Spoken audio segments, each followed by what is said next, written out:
Please, yes. Just ignore that, because the little person described in that paper still woke up at 2 a.m. wondering what she would be saying. That's just who this child is. Williams, where's the stuff?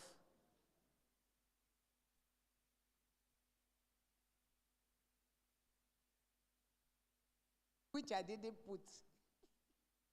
I'm supposed to be speaking to you about having courage and confidence, right? To face 21st century challenges, yeah? You want to embrace it, you want to tackle it. And so what I'm trying to do is, first, I needed to assure you this morning that life is simply a navigation of change. It's simply a navigation of change. Therefore, inability to handle change positions you not for victory in life. I put it the other way around. If I put it positively, positive attitude toward change positions you for success in life. So I tried by starting to show you life changes.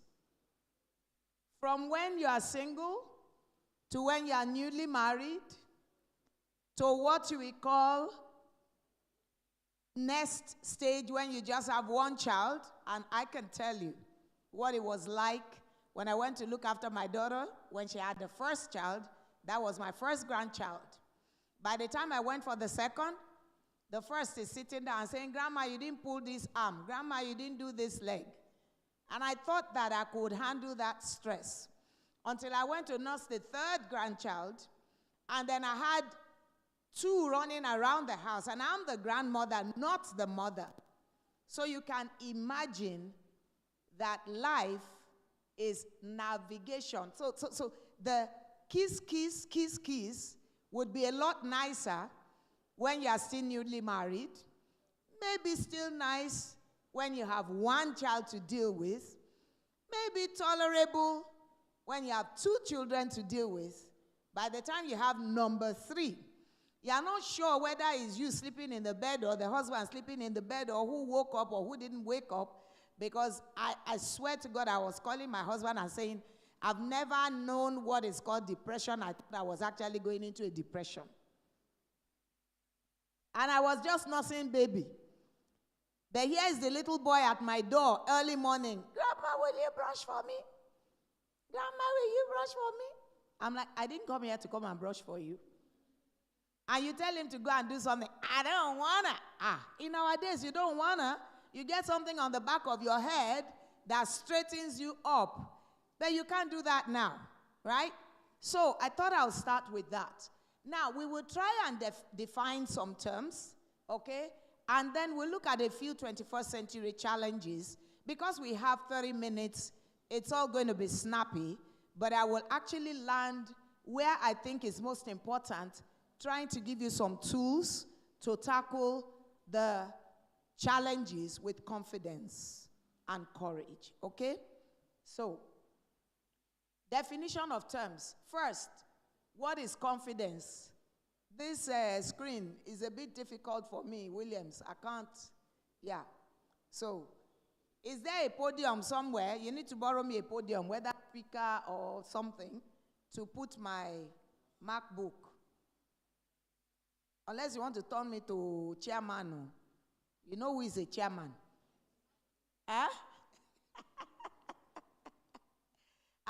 It's looking better now, but I think it's the screen. Don't worry. It was never designed for this purpose. That's okay. So I will use my MacBook, and then it's okay. Yes.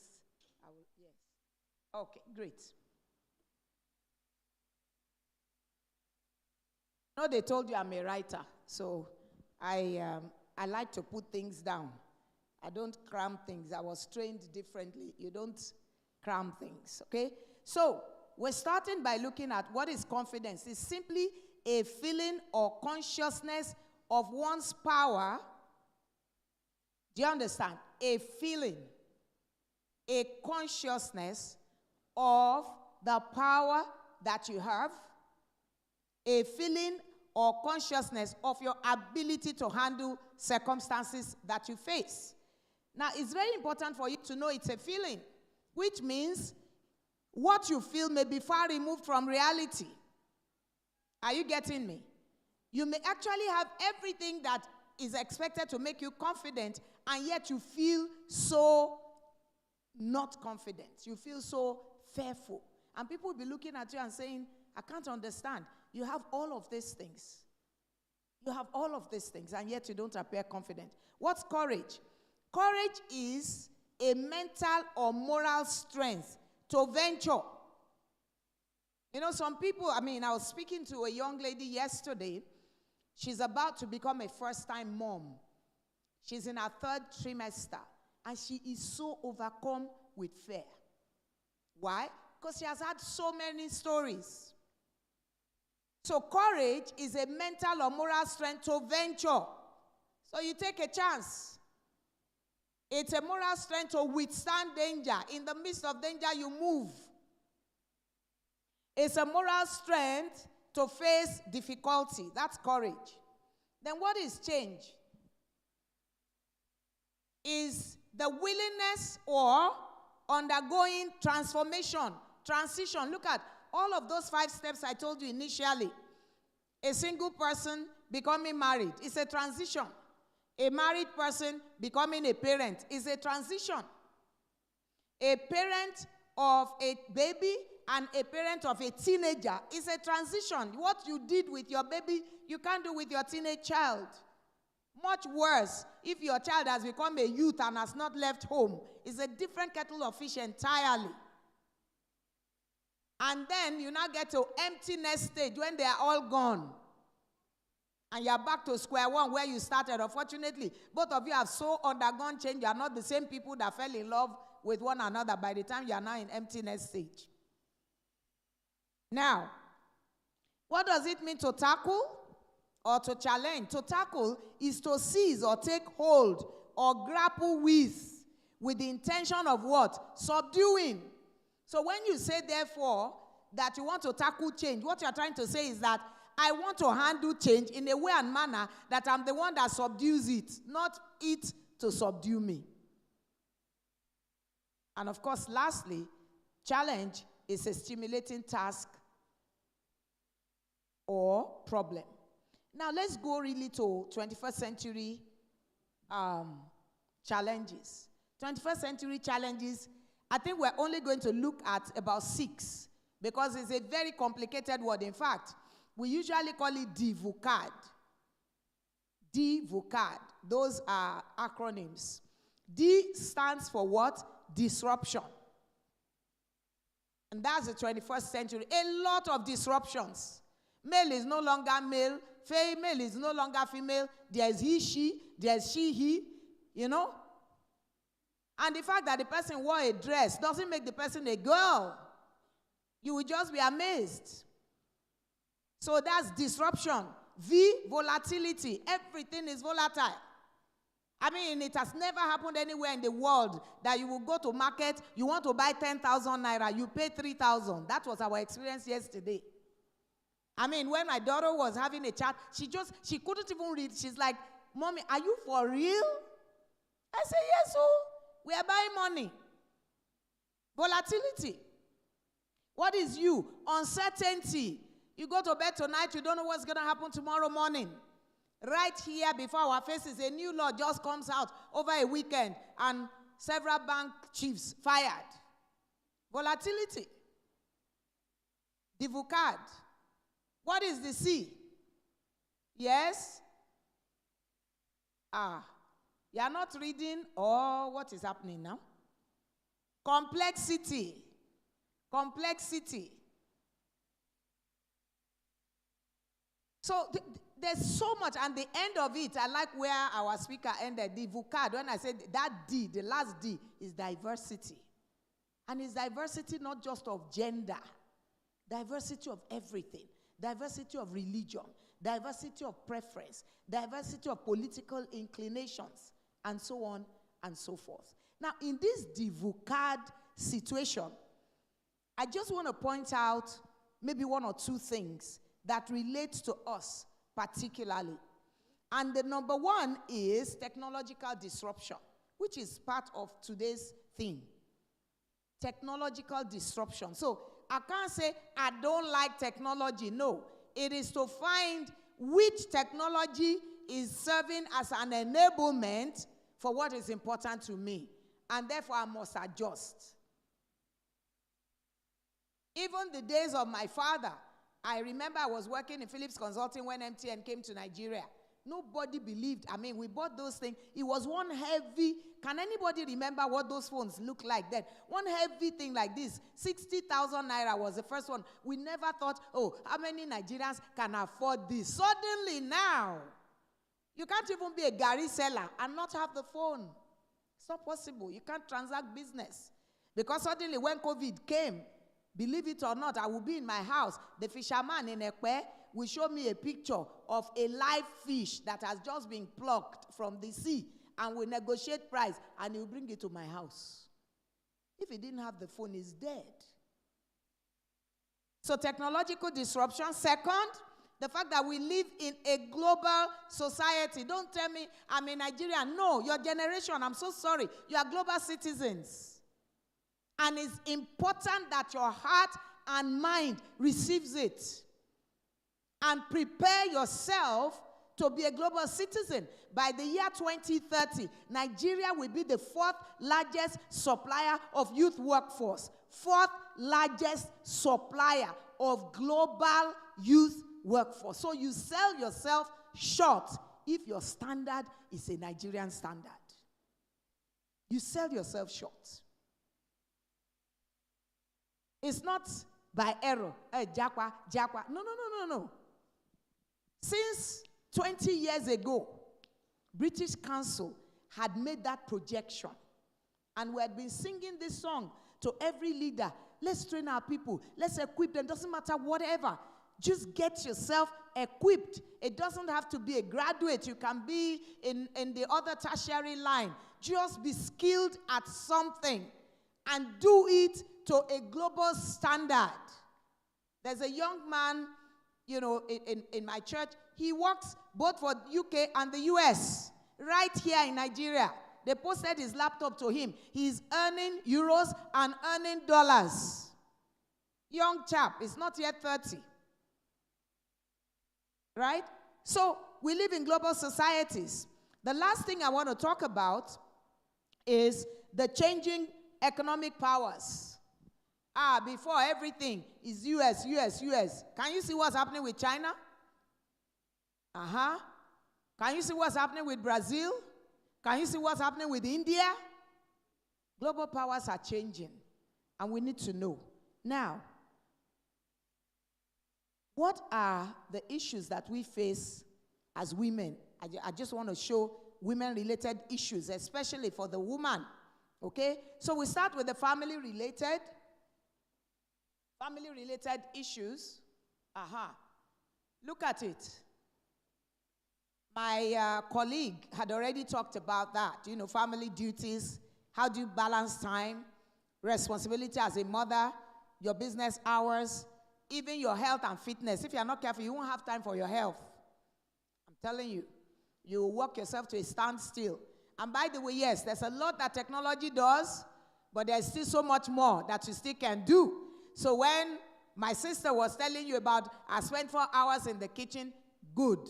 However, you don't have to spend 4 hours in the kitchen. Are you with me? Oh, yes. We also have support systems. There's absolutely no reason why you can't have a helper when you need a helper, why you can't have a driver when you need a driver, why you can't have a cook when you need a cook. Just make sure you are still in charge of your home. Are you with me? But yes, a woman who will succeed must learn the art of multitasking. And to answer that question about balance, by the way, there is no utopia about balance. Don't believe anyone. There is no utopia. It's in economics, they have ceteris paribus. There is nothing so-called. Balance is knowing when to shift the weight from one leg to the other. Knowing when the priority goes to the family. For example, your child has common entrance exams. Hello, that's when you must close, when you should close so that you can sit with the child and revise. That's when you should get up from your office and follow that child to go and write the exam. Your daughter has open day. That's when to have taken permission in advance to be there for your child. So that's where the balancing act comes. And when the company or business requires your attention, you know when to do that as well. So it's a delicate balancing act. It's never 50-50. Sometimes it's 70-30, sometimes it's 80-20, and sometimes it's 100-0. That's the truth. Now, work-related issues that we face. Gender bias, maternity leave. You people are even happy. I mean, I think law permits you now to do how many months? 6 months or some funny thing so. No? 3. In our days, the 3, they divided it up into 2. 6 weeks before, 6 weeks after. So I left every child 6 weeks and was back at work. Exactly. I like the way you. But that's what we had to go through. And thank God the children are alive. They are well. Aha. So there's nothing impossible. All right? Mental and physical harassment, you know. I was pretty young then when I got married. And one guy had the effrontery to look at me. I was pregnant. Said, we are waiting for you. Just deliver. You think you are sharp. He went and married and got pregnant. We are waiting for you. Yes, ma. Harassment. And you couldn't take them to court then. But now, there are laws that are protecting us from that. Unequal pay, leadership, and all of that. So I have to move on quickly. Now, how can we respond to challenges? Because for me, that is what is important. And I'm going to start by showing you 4 different characters that show our response to change or our attitude to change. And as I'm talking about each one of these characters, I want you to find yourself. Which one are you? All right? How many of us have read the book, Who Moved My Cheese? Thank you. Please, we should be reading. No? A reader is a leader. If you don't have time, subscribe to, I think there's summaries.com. Write it down, summaries.com. Subscribe to it. I think it's probably maybe $100 or something like that per year. They will send you like 2-page summary of, great books so that at least you know what is in there. So we're going to look at 4 different characters according to Who Moved My Cheese. And thank God this one is showing very well. There are 4 characters. 2 of them are what we call mice, all right? One of them is Sniff, the other one is Scurry. 2 of them are human beings. One of them is Hem, and the other one is what? Haw. Now, let me explain who they are by their attitude to change, okay? Sniff, by his very name, is that he sniffs around. So he's somebody who is anticipating change constantly. He's anticipating change. He's future-oriented. They are the types of people that developed all of these technological innovations that we're talking about because they can project into the future. They're future-oriented. They're sniffing change. They're the ones bringing about change. Scurry, okay, is what you would call an early adapter.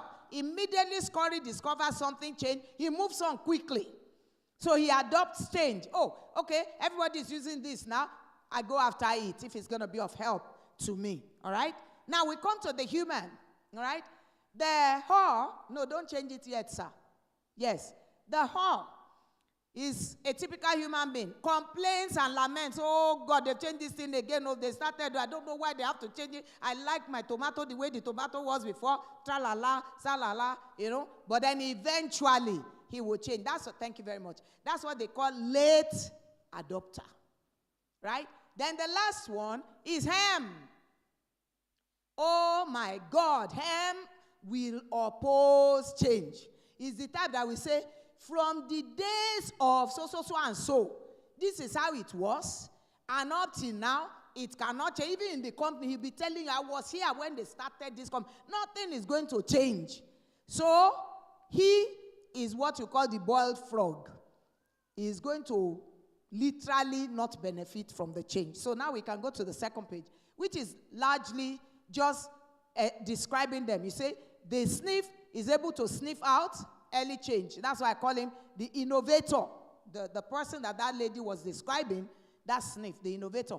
Then this guy, the scurry, early adopter, the haw, late adopter, and what we call hem is what? Is somebody that defends status quo. Is a status quo defender. Say, no, that's not the way we've been doing it. He doesn't want to know what benefits the newness brings, okay? So please check yourself. Now, which one are you? Sniff, scurry, ham, or hem? Be honest with yourself, because that's where the solution comes. Now, how do we tackle change? With courage. Now, I want to show you what I have called a 5-step approach to tackling change. And they're all ours. 5-step approach to tackling change. The first is what I call realization. R, realization.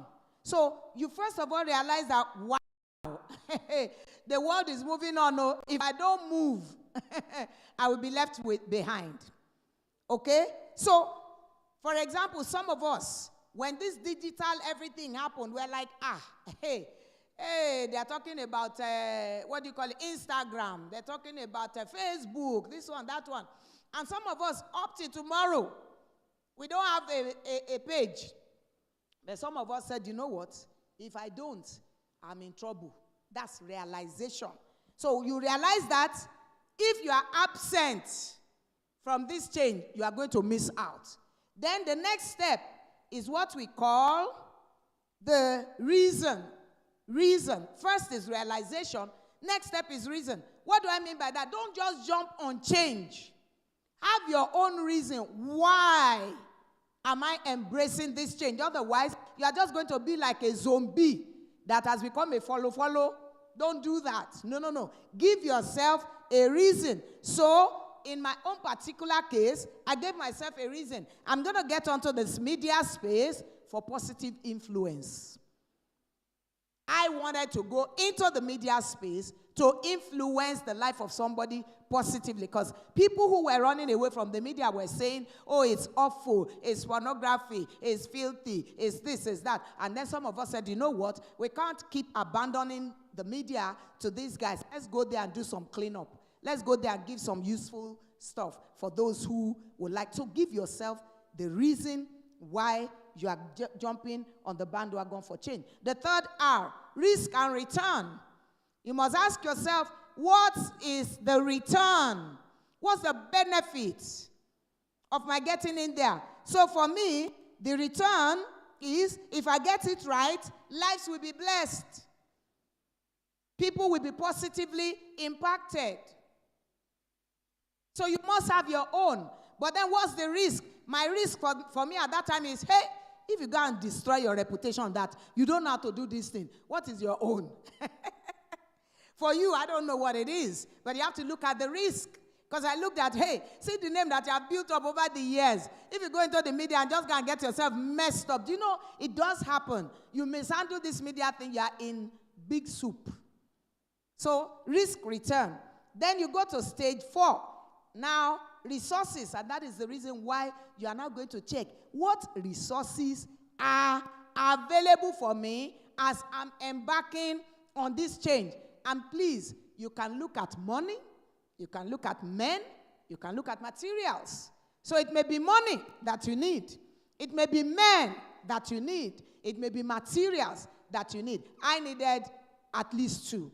I needed men who understood the media, all right, as a resource. I needed material that I needed to develop so that I'm not getting in there and just talking nonsense, so that I'm doing positive stuff. Are you with me? And then maybe I needed a little bit of money to pay those who had the needed skills to get me in there. I hope I'm making sense.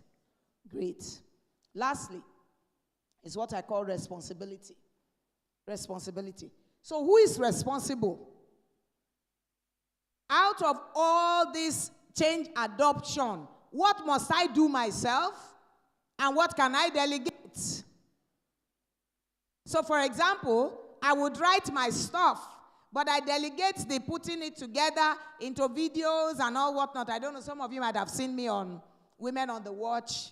I also faith capsules and some of this stuff that I do, okay? Sometimes I write my scripts, but I don't have the facility to record it, to you know what I mean, to put the videos. Nah, I have to depend on people on that. So how much of it are you doing by yourself, and how much of it are you collaborating with others to do? So this is a 5-step approach. So instead of being afraid of change, at least there's a tool you can follow that gives you the confidence to tackle change. And let me just look at how I'm doing with time. Okay, I think I have just 5 more minutes, which is great. I also want to share with you a second one, which is what I call the Kubler-Ross change curve. Kubler-Ross, that's what you can, if you Google it, it will come out, all right? So it talks about stages. And I was just going to recommend to you that you don't have to go down. You see, it starts with shock, yeah? That's why Ham was, oh God, you know, and then sometimes you go into denial.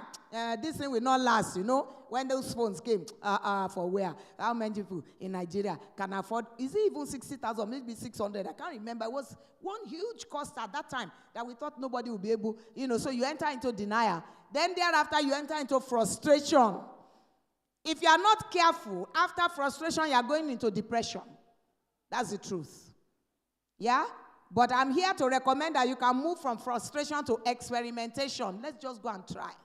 Right? And then you move from experimentation to make a decision. Yeah, I think I'm adopting this.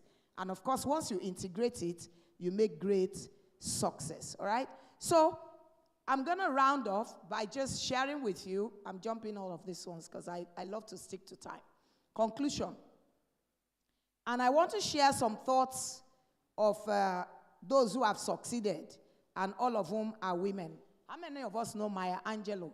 Maya Angelou. This is what she says. She says, courage is the most important of all virtues. And she says, because without courage, you can't practice any other virtue consistently. By the way, my personal definition of courage is not the absence of fear. No. Courage is the ability to take action in the midst of fear. In fact, as far as I'm concerned, if you have no fear at all, then it's not courage. Oh, yes. Courage is the ability to take action in the midst of fear. Hey, my teeth work, my teeth not work. Nevertheless, I go. I cross my T's, I dot my I's, and I move. And then I can make corrections along the line. Majority of us, we need to avoid what we call the perfectionist spirit. It holds us back. Launch fast. Because the first person to launch typically takes 80% of the market. First to market. They will take 80%. And then they can be doing the correction along the line. Right? But you are waiting. Oh, no. It's not yet perfect. You just be shocked that as God was dropping that idea in you, he had dropped it in the minds of 10 others. It's the fastest to take it around to the market that is the winner. That's the truth. That's the truth. Right?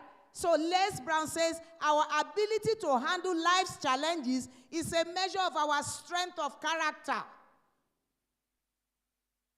So you cannot afford to be hem. No. If you are not sniff, you can be scurry. And if you are not scurry, the worst you can be is haw. Lament a little bit, then dust yourself up and move on. Am I making sense? Now, I want to settle on 2 things because proudly, I tell people I'm a child of God. Yeah? So my courage and confidence draws from who I belong to.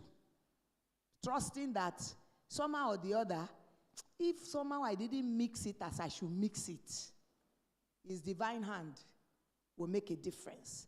That's why Romans 8:31 says, if God is for you, it doesn't matter who is against you. So embark on the journey of change with that confidence that there is somebody watching my back. And if perchance I fall, what did he say? 7 times get up. Do you know the Thomas Edison that designed this bulb that we're all enjoying? How many times did he fail? Thank you. And he continued and continued and continued. And we don't even know if he knew God. That's why I was telling you, somebody was very upset the other day. Look at these people, and they're worshiping cows. See how fantastic they're doing. I said, look, it doesn't matter if you're an atheist. You obey divine principles, you get the results. You get the results. So I close on Joshua 1:9. Joshua 1:9, be strong and of good courage, which means there's bad courage. Your bad courage is the one you didn't prepare. And you just say, hey, hot water, I will jump into it. There was a man like that too, that went to Binding Zoo in Ibadan. Said, Shebi Daniel entered the lion's den. And they didn't, the lions feasted on him. They did, I'm telling you. So we can be fatally foolish. That's foolishness. Be strong and of good courage. Do not be afraid, nor be dismayed, for the Lord your God is with you wherever you go. On that note, I want to say thank you very much for the opportunity to be here. And I ask a last question. What's your next move? What's your next move?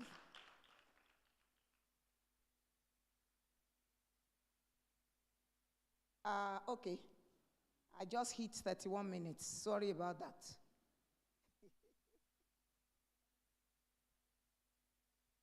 Yes.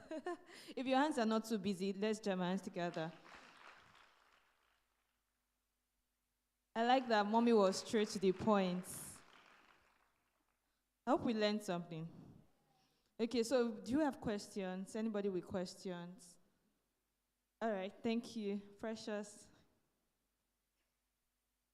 Let's celebrate her.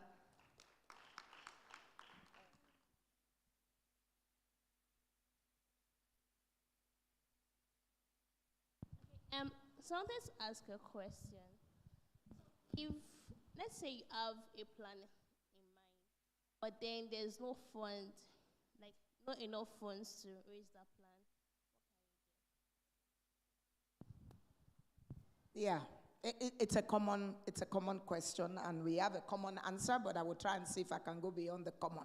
The common answer is that resources, money follows vision, not the other way around. So what then do you do? I'll give you a very good example. I was going to embark on Women on the Watch, which is a program on Dove. More than 10 years ago, God had told me to start then it was these tapes. Start making tapes and CDs. One will not listen. No. Long story short, eventually, I sat down. I actually wrote 13 scripts. I didn't have the money. I called the MD. So, because if I was counting money, I won't do that thing. So I wrote the 13 scripts, which is at least a quarter. Then I picked up the phone and he said, don't talk to me, Ojari. For the past 5 years, that's how you be telling me you have this idea, you have this idea. And I said, no, now I'm ready. That was what I used my own lockdown for. When we got this lockdown, God said, okay, Shebi, you are busy now, nowhere to go. And I sat down and I did it. And he gave me a prize. I'm like,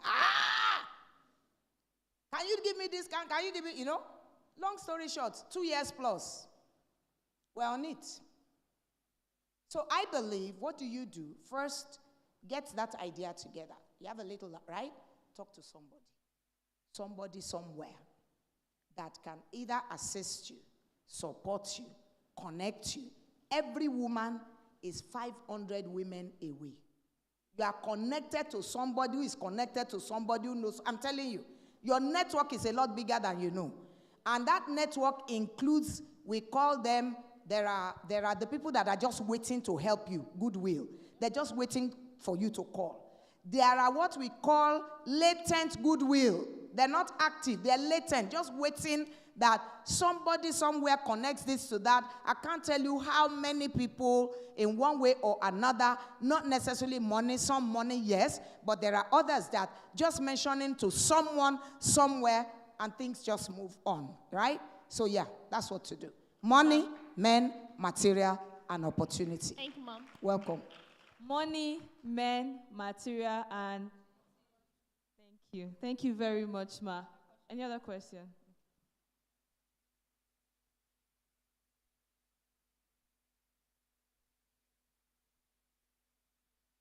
So my question is two in one.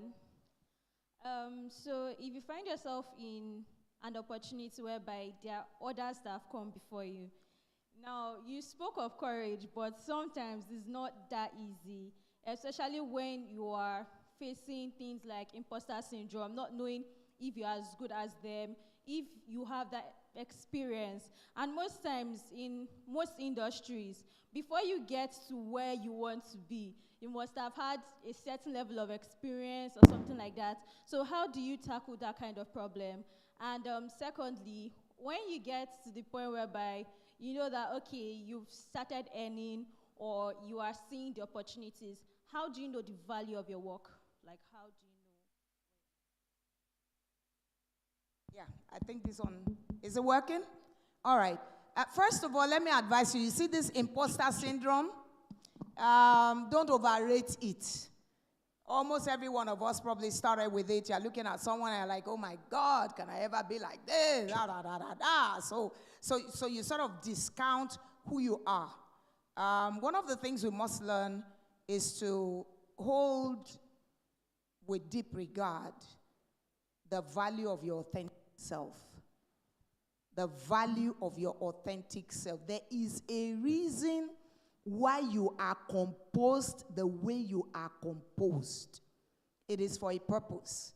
Always look, even 10 people in the same industry are not the same. That's why I think there was one advert, if it is not Panadol, it is not Panadol. Do you understand? It may even be exact same ingredients. All right? But it's not the same people that packaged it. It's not exactly the same. So you have to work on yourself, man. Work on yourself. You know that there's a lady, and I'm sorry to venture, a colleague of mine for 23 years. She couldn't have a child. So she suddenly entered into menopause. But she said she would stand in front of the mirror and talk to herself.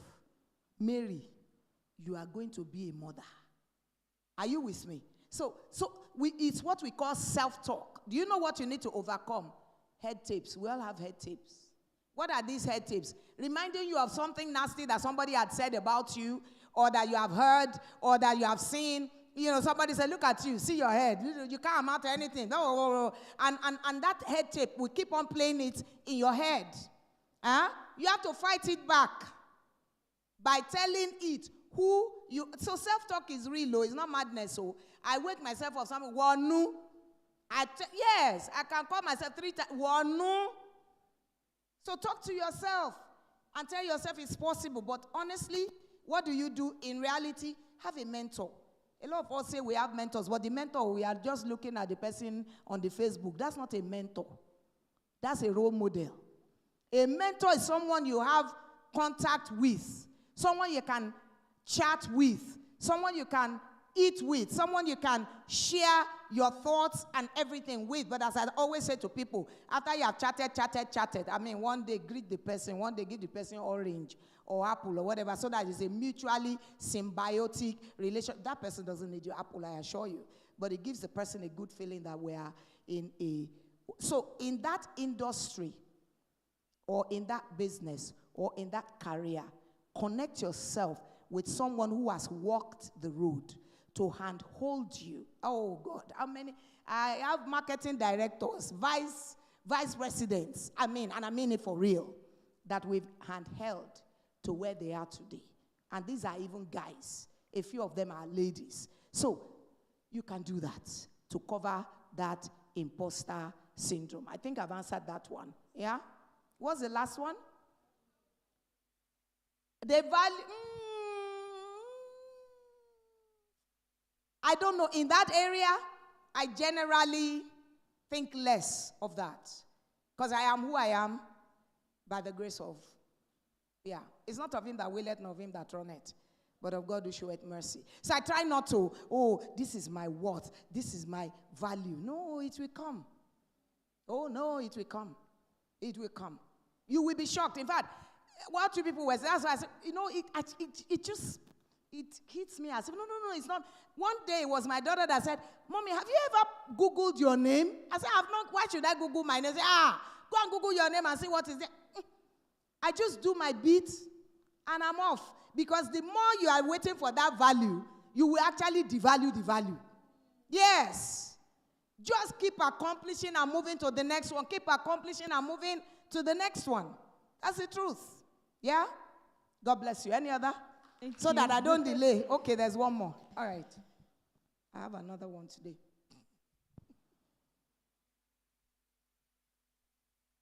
Thank you so much, Ma. So my question is, what advice will you give to a lady who, she's currently doing well in her field, right? You know, the career, the money, everything is good. But somehow feels like I could be better, or I'm not feeling fulfilled in this line. But at the same time, has not also, maybe is still in the process of talking to God to discover. So there's that place of unsatisfaction where you are. Do I keep just moving forward in this line and settle, or what do I do? Okay. Typically, when dissatisfaction comes, and I've experienced it, a nasty one, by the way, because when that dissatisfaction comes and you do not do what you need to do, the one who has a purpose for your life will dislodge you at all costs. Yes. I was managing director of USA Pharmaceutical and Personal Products.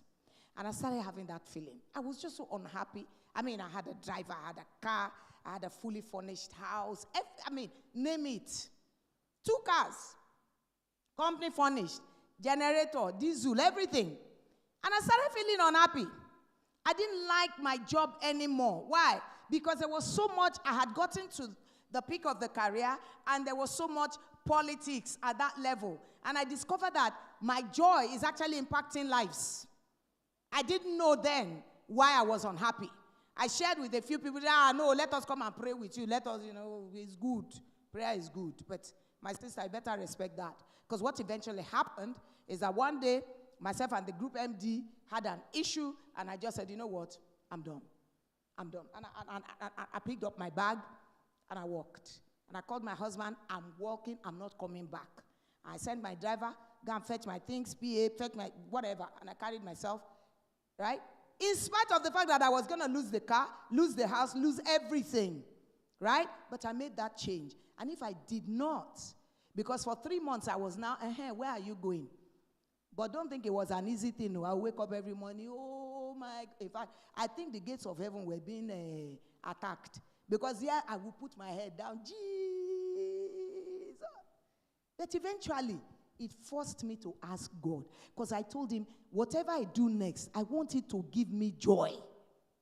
And then he reminded me, what are the things that have given you joy? And I realized, all the way to being MD, I was always going back to training school. If they didn't invite me, I would quarrel. They weren't paying me. Oh. I worked in Trinidad and Tobago. I set up a training school. I'm always saying, I worked in Chi. I set up a training school. Say, your heartbeat is to impact lives. And I said, thank you. Now I know. I will only do jobs that give me access to impact. That's how I went into training. I now said, because I had not done training properly, I will humble myself. And I went to Phillips Consulting, and I stayed there for about 2 years. By 1.5 years, God said, oh yeah, it's time. Go and start on your own. Here I am. I've done another 17 years and still going. So please don't sit in discomfort. Get out as quickly as possible. Ask him for direction. Thank you very much. Wow. Thank you. Thank you. Who would agree with me that it's getting hotter? Gosh, this is a whole master class. Gosh, let's celebrate mommy again. Wow, thank you so much, ma. Thank you so much. Let's rise up as we celebrate mommy. Thank you so much, ma. Thank you so much. Wow.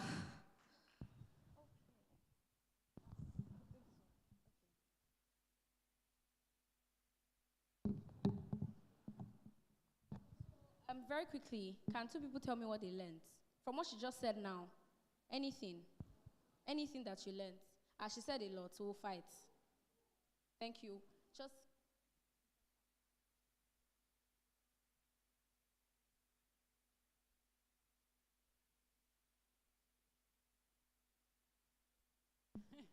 So she said balance is knowing what is priority and acting accordingly or doing accordingly.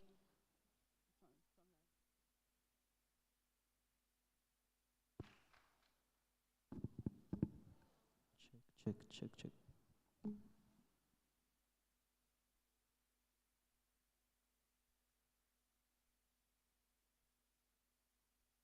so I learned that you shouldn't focus on the negatives, like focusing on Check. your imperfections, focusing on aspects that you feel like you're not growing, and just trust God to do the rest. Just keep putting yourself out there and do the rest. I think what I learned is building capacity. You have to keep building. Remember, I don't know if anybody watched Special Holy Ghost service where Pastor Leke told us to keep digging.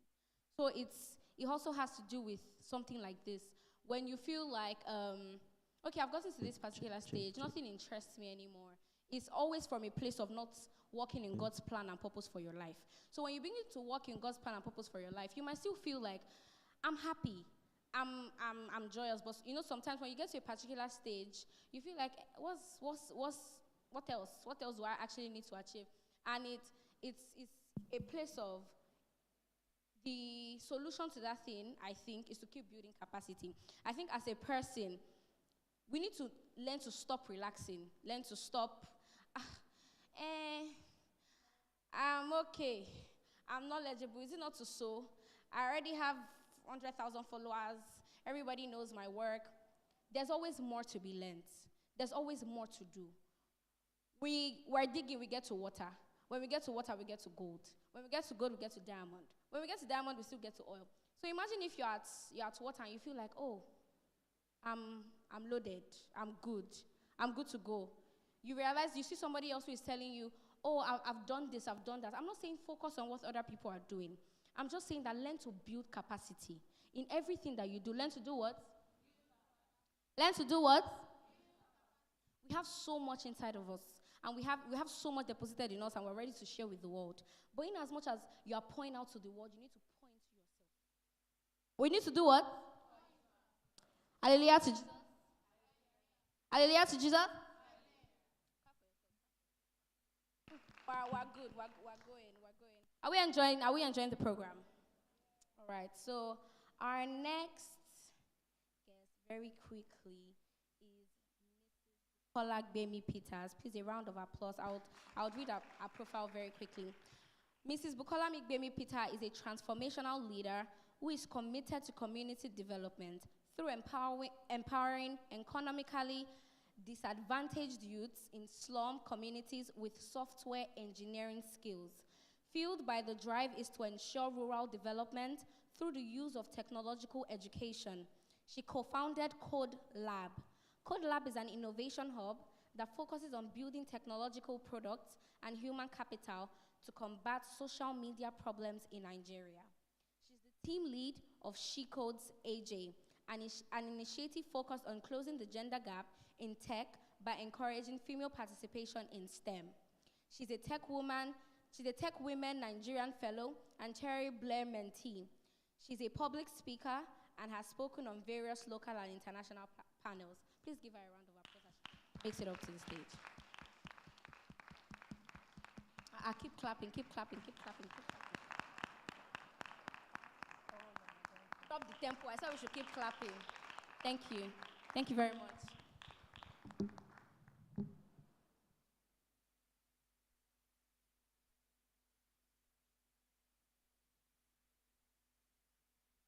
Okay, awesome. Good morning, everybody. Yeah, I want to say, put your hands together for yourself for being here today. Happy International Day to every beautiful lady sitting here, and also to the men that came to support too. Thank you. Whether you're behind the camera, sitting, right? We say a big thank you to you. And also I want to say a big shout out to Pastor Ayon for this awesome program. I think it's wonderful. I think there's no other way we can see that men are actually supporting women. So it's really not a gender war, right? It's actually, we need to all work together to ensure that we get the balance that we're looking out to. I would really like my slide to be up on the screen as I use the time.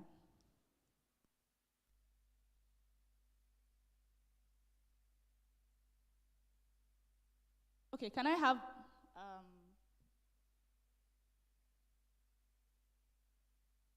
remote to change the slide?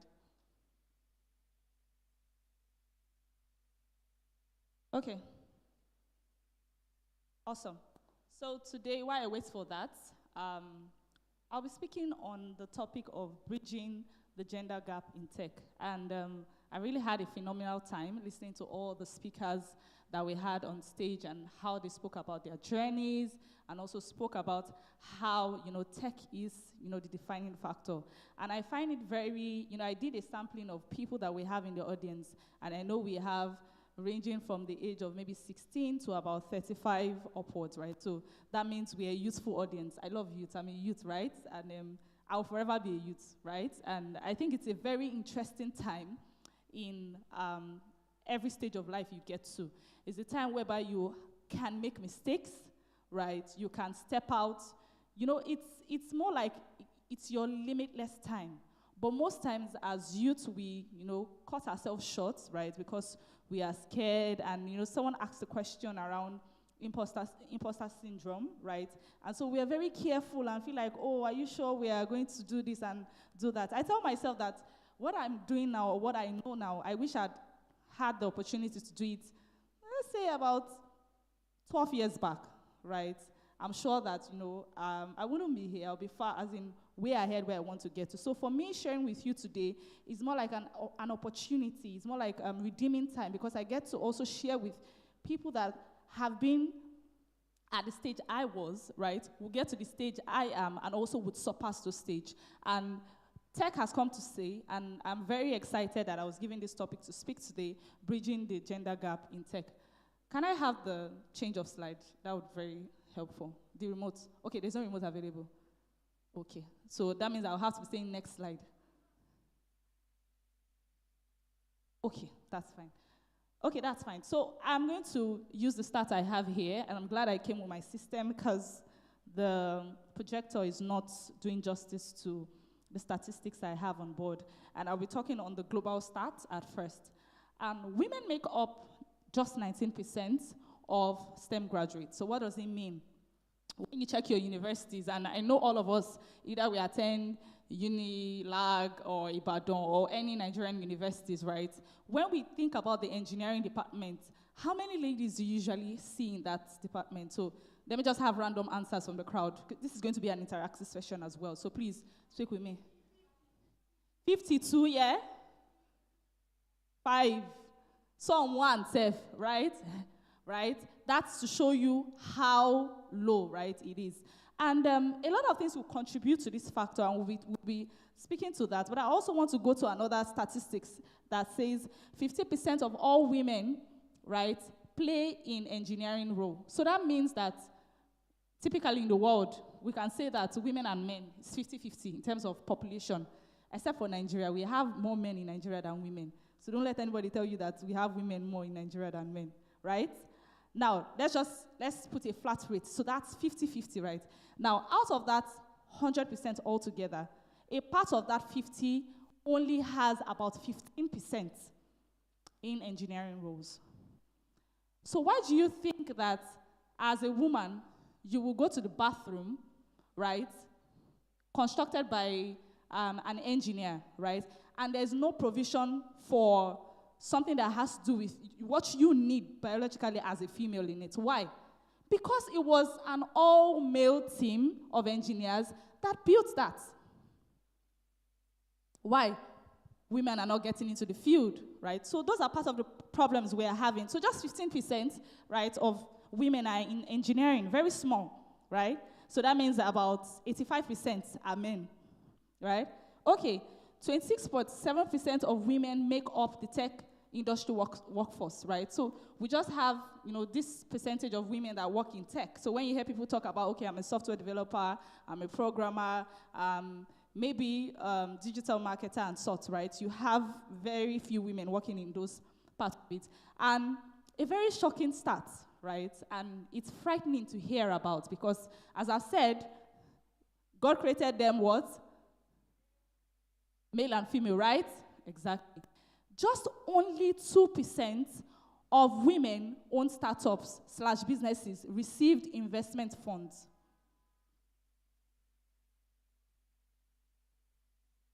I'll let that sink in. That should frighten you. What does it mean? You come up with a business, right? And, they are maybe a tech startup or any type of startups, and just 2%, there's only a chances. So if there are a room of about 500 people, you just have maybe like a 2% or less than 2% chance that your business, if the founder or the co-founder is a woman, will be funded, right? Speaking about gender divide. Let's go to the next slide, please. Yeah, and I will not only be talking about global stats, I'll also be taking our own local stats as well, because I'm sure from the bio, they spoke about the work we do in with underserved people, youths in slum communities, right? And when we took out our data, so CodeLab, basically we empower people in tech skills. So any type of tech skills, we take people from zero knowledge, and within a space of 6 months to 1 year, become part of the top 10 global talents in the world. So we have our talents working with companies like InterSwitch, NIT, and a lot of big names, right? And for every set that we put in, right? Every set that we take on, right? Over our existence, as we like to say it, CodeLab has seen an influx of students structured into the sets. Now, I want to speak of the female to male ratio. When we had our first set, and I'm talking of a rural community, so the community one of the communities that we, empower with these technical skills is Ajegunle. And for the very first set, which was our pilot set, and this was about pre-COVID, right? We took in about 7 students, right, to start up, and just one of the students was a lady. And we had to push all efforts to ensure that, we actually had a woman there, right? And she only came on board because she felt like, okay, let me just try it out. It took a lot of coercing to get her on it. The second set, because we structured them into sets, we took on 10 as we expanded, right? And out of the 10, we just have 2, right, that are women. So what does it say? The first one was more like a 1% or thereabouts. The second, let's say, 15% or thereabouts. 2 out of 10, that would be about 20%, right? Then for set 03, we have about 4 out of 15 people that are women, right? If we continue the percentage range, you see how it is. So let's say 15, 20. Then for the next set, it dropped. Now, this was after COVID, right? We took on 15 people within rural communities, right? Underprivileged and underserved community, and we had just 1 out of 15 that was a lady. Then next up, we took on another set, then we had 17, and then we have just 5 out of 17. Then we took on other sets, we had 22, 6, and then we took on the present set that is ongoing, we took on 35, and we have just 6. That's real data. That I'm not giving you data from afar. I'm giving you data from, what we can relate with. And I've established the fact using our schools as an example. It's frightening to see, but that's the reality. Not a lot of women are interested or have been taught to be interested in technical fields. What could be the issue? Next slide, please. Right? Now, factors affecting low female participation in tech. What are the factors affecting low female participation in tech? There's low turnout of girls and women in STEM fields, and this is as a result of the following factors. And I did a sampling around, even when I sat down, and I listened to some of us ask our questions. And what I have on the screen is basically what it is, and I'll read it out because the screen is not so clear. And the first one says, fear, imposter syndrome, right? A lot of women are scared because, there's a feel like, are you sure I can do it? Are you sure I'm the type of people they look for at this kind of things? Are you sure I'm up to? Do I have what it takes to be able to succeed in this field? That question keeps coming to our minds as ladies. But I'll tell you, for guys, it's usually not the same, right? And we'll speak to why it's so. Secondly, we have defined gender roles, right? We are in Nigeria, right?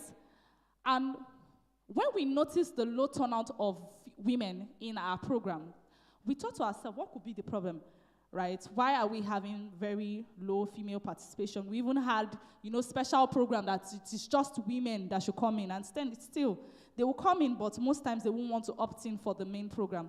We then said, okay, what could be the problem? And one of the problems we found that in their classes is that, because sometimes they'll have classes, their classes start from 10, 4, and they may have to stay maybe like 5.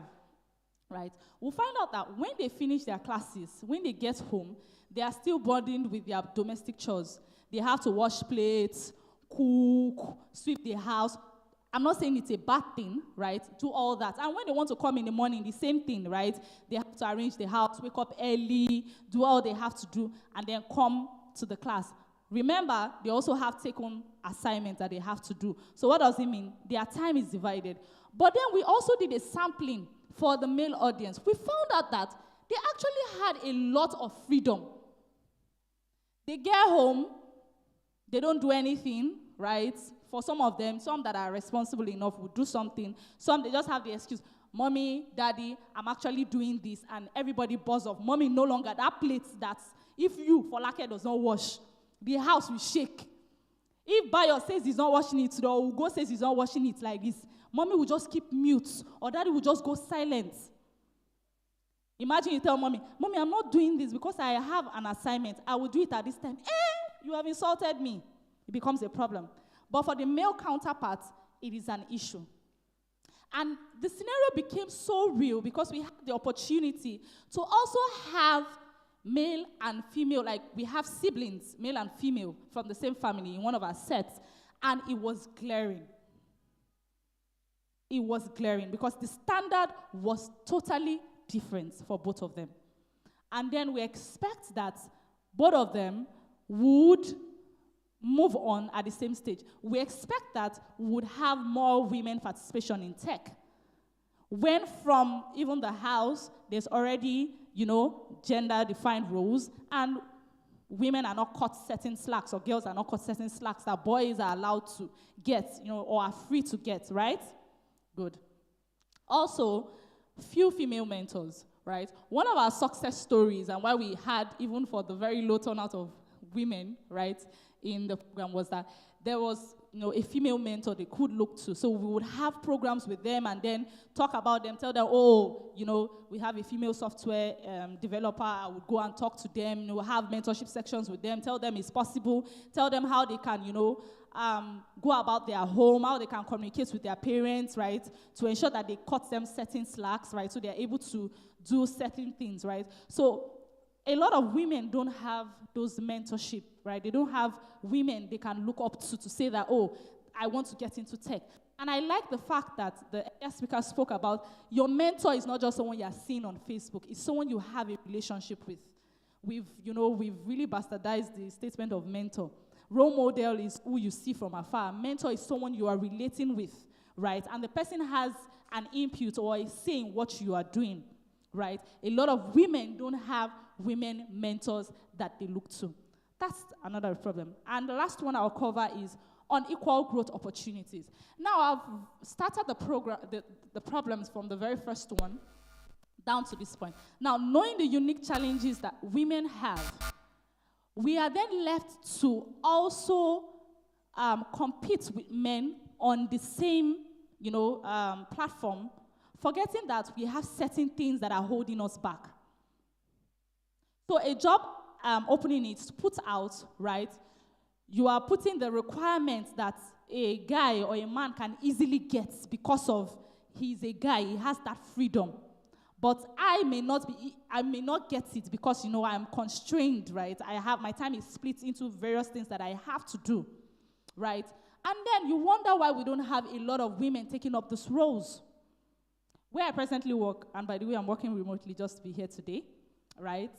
I am actually the only lady in the firm. It's a tech company. We sell, we distribute retail insurance. That's what we do, right? Aside from what I do at Kudlab. And it's very funny that in the company, just one lady is there. And I can tell you, it can be a very boring journey.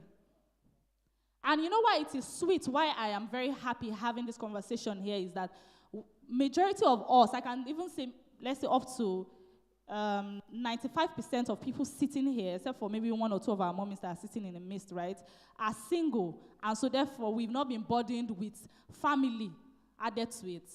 So your child has not come.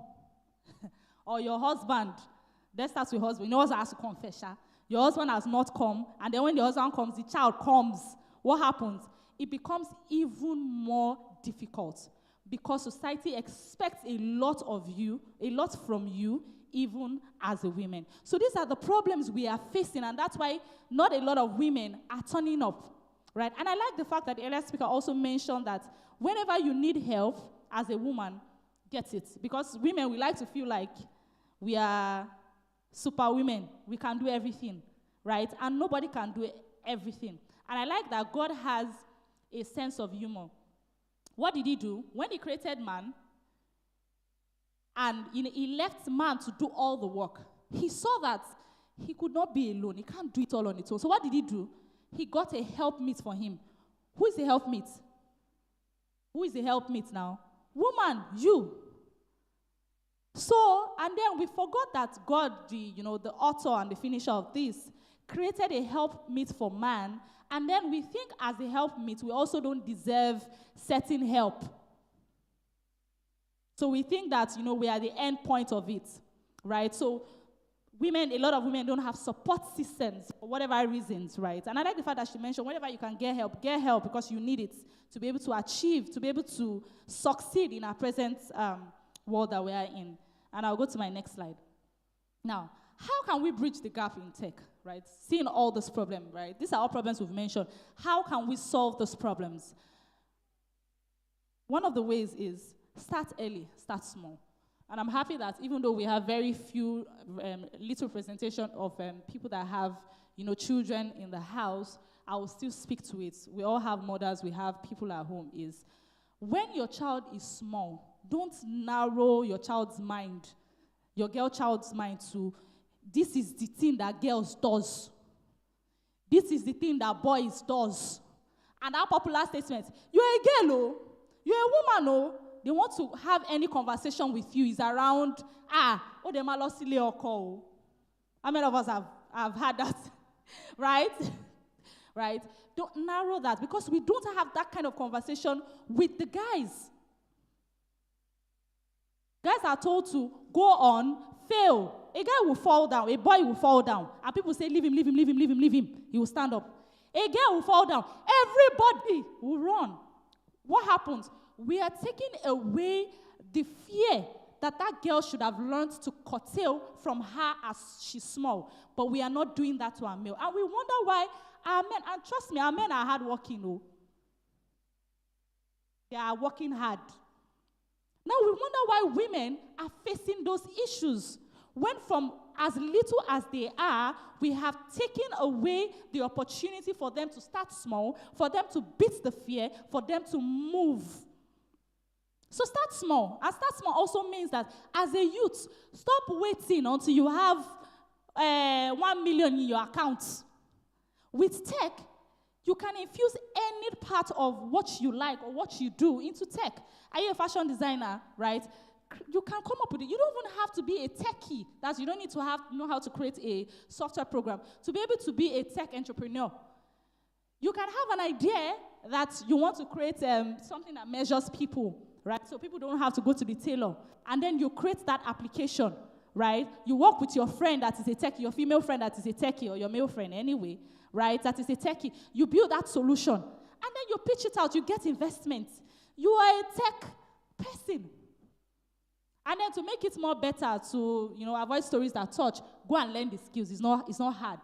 There's nothing that is hard. For every person that has gone through our program, right, they started with no, and I'm not saying coding, I'm saying no, or let me not say every, let's say over 70%, no computer skills at all. That means the opportunity you have in your universities to press computer, they don't have those skills at all. And these people have ended up creating amazing solutions that, is highlighted, and I'll also speak briefly about it because of the time. So start small. You don't have to do everything at a time. What are you interested in? And before I round up, I'll also share areas you can get into as well. What is your passion? What do you like? Are you someone that like making hair? Find ways you can infuse your love for hair into tech.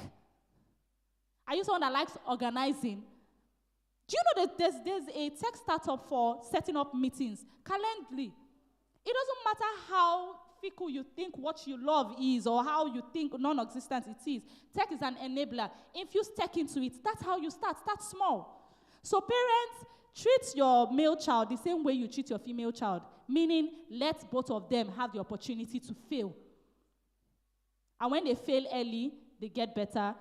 Ladies, as you are here, start up, right, with something. Don't let fear come.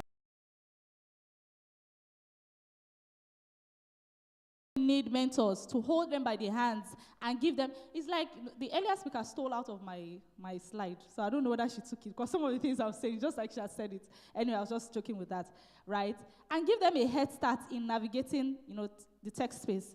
Now, at CodeLab and She Codes, we have focus groups, and She Codes is like our focus group that we use to encourage female participation. Students are paired to tech mentors, and we also have peer-to-peer mentoring. Right? So look for tech mentors. Look for people that are doing well in the field you are interested in. Right? Seek to have a relationship with them. Right? Learn. When they give you tasks, do it. Don't just be there and be looking. Right? Do those tasks. Peer-to-peer mentoring. Do you have friends that are doing well in tech, male or female? Go and meet them. Right? They will help you navigate the journey. You don't have to know everything to start. There are a lot of mentorship programs that are ongoing now. Right now, there's a lot of push to get women into tech. So take advantage of this. And I'm glad that generally the world is doing that. In Nigeria, we're catching on gradually. Right? There's a whole lot that you can take advantage of. Online, you can take advantage of also. Then also, provide opportunities for women. Right? You do not expect a girl to compete with a man or a boy on the same level when you do not give them the same head start at the beginning. So what does it mean when you are recruiting as an employer, as someone that, and I'm saying it for women too, because we women too, we don't open ways for other women. And we need to stop it. Stop seeing your fellow woman as competition or your fellow girl as competition. The sky, I say something, people that scream about competition, they are on the ground. Have you ever seen traffic on the sky? Airplanes, there's hold up on the sky, Abby. They used to have go slow. They don't have. Birds fly freely. Have you ever heard birds flying and then they have? It's large enough. Create opportunities, programs, special programs to bring in women into the program, right? Because they may not be as skilled as the male counterparts. Where you need to, skill them up as well. And I'm not saying you should deny the male counterparts because you want to, bring all women. Train the women to get to that level of competence, but at least give them the foot in. Because if you don't give them that foot in, we'll continue to have the bias, the gap we have in tech. Some of the products that these people that have no tech knowledge have been able to build, right, within the space of 6 months, right? One of the products won a grant with Tech Women. Program sponsored by the American Embassy, HACO. And basically, what does it do? They created an application that solves, when people are in a situation of, let's say, gender-based violence.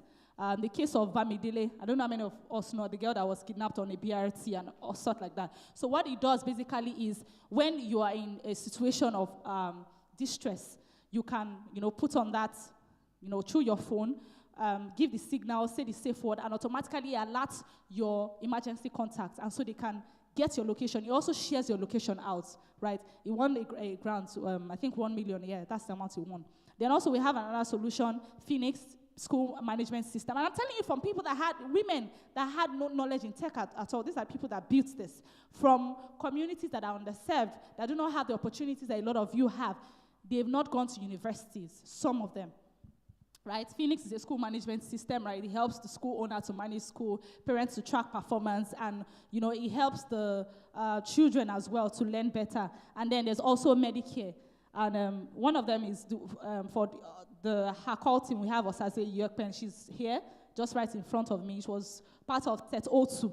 So when we said we had them, I think it was about 2. People, 2 have been 1. Yeah, she's the one lady that was there. Right? Then we had Phoenix, we have Sylvia Demike, and then Medicare, we have Esther. That's like a medical care solution built by women. Now, how do you get your foot in? Please change to the next slide. How do you get your foot in? There are a lot of tech jobs, tech roles that you as a woman can come into. There's no longer like a limit stopping you. Do you like to write? There's something they call in tech, technical writing. Right? You can come up that way. Come up as a technical writer. Are you an HR? You like to manage human beings. You love it. You tell them how they should do it.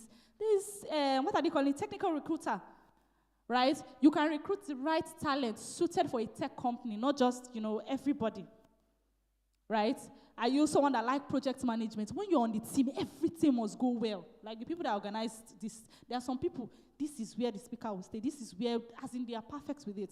We have project management in tech.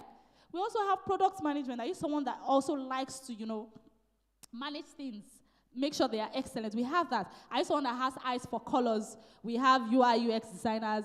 We have front end, right? Are you someone that likes to test things? You like to check whether they will break. Some of you, girls, for the girls, I'm sure they killed it in you. For the boys, they left it in them, and that's why they became engineers. When you see something, you like to scatter it, so you can get to see what is inside. You just take it apart, scatter everything, right? You can be a QA engineer, quality assurance. That's you test it to make sure it's working, right? You take it apart to make sure it's working. So when something breaks, the customer is not affected. You've already seen the error beforehand. You've tested it, right? We have full stack developer. We have mobile developer, systems engineer, games developer. Those of you that love games, you can also come into that field as well. We have cloud architect. Do you like cloud computing? We have business system analyst. We have database administrator. We have data modeling, data scientist, DevOps engineer. Do you like to research? There's a role in tech that is a research analyst, right? Do you like security? Anything that has to do with everything being secure. There's cyber security. There's security analyst. You like everything to go well. You want to be sure that this product, when it goes to market, is perfect. There's customer success, right? Then there's also customer experience. There's product owner. These are all roles that you can take on, right? As a lady. Even as a man, it doesn't say that it's only women that can do this. I'm saying these are all tech roles. And you can align it to your passion. Are you a lawyer, as Kenneth shared, right? Tech solutions that are created would have to do a lot of compliances, a lot of regulatory, stuffs, right? You are still needed. They just have not carved the name. A lawyer will be lawyer. So maybe once they have tech lawyers. And then you can create that niche for yourself as a tech lawyer. There's no barrier. There's nothing stopping you. So I'm saying to you today that in line with our topic that says bridging gender gap with tech, how can you align your passion, your love as a woman, your uniqueness as a woman to ensure that we have a more robust society? We have more robust technical solutions. We don't have only solutions that are more biased towards the men because there was no woman engineer on the team. We don't have solutions that can only solve certain problems. We don't have solutions that are I'm sure that when they launched some certain programs and they saw how ugly it was, they realized that they had to bring in women to add colors to it. And that's how the role I'm just saying, it might not be the history, but I'm sure that's part of it, right? Because some of you are excellent in matching colors. You can make blue and yellow. By the time you join blue and yellow, right? But that's the power of a woman on the team. The male on the team may only be interested in the functionality. You are interested in the overall being of whatever the product is because of your nurturing ability as a woman. And so, as an industry, women, you no longer can deny the tech industry your uniqueness, your talent, because you are afraid. Because you have been told times and time over that it is not your type they are looking for there. You cannot do it. No. The tech industry needs you. The world needs you. But my question to you as I round up is, are you ready to step up? And what does step up means? You no longer can be comfortable being, let me just do the basic minimal. Because excellence will thrive everywhere. The Bible says, see a man that is diligent in his work. Will do what? Stand before, don't we have Bible scholars here? What's happening? Exactly, right? You need to be excellent, because even if the bar was lowered for you to get in, excellence will still be demanded. So what does it mean? Improve yourself. You no longer can use the excuse of, they didn't give me the opportunity when I was growing up. I'm a woman. I have children. No. The world can no longer be shut because women are, given certain roles to do, which are beautiful roles, and we will continue to do them. But we can be better. We need to have a more full and rounder society. Your children will be proud of you when you are mentioned amidst amazing things. And I would like to take all of us back to the Proverbs 31 women. What did the Bible say when he described her? He said, she was very industrious. She had children, I don't know, is my own scripture, is it different? Children, their husband, but she was excellent. Everybody knew her. And because of her, they knew her husband. They were saying, before they would say, this is this person's wife. No, they were saying, this man is this woman's husband. And it is still, that passage is still in your Bible. So enough is enough. Women, stand up, take the lead. Girls, take the lead. Get into the tech field, because we need to bridge this gender bias in tech. Thank you very much.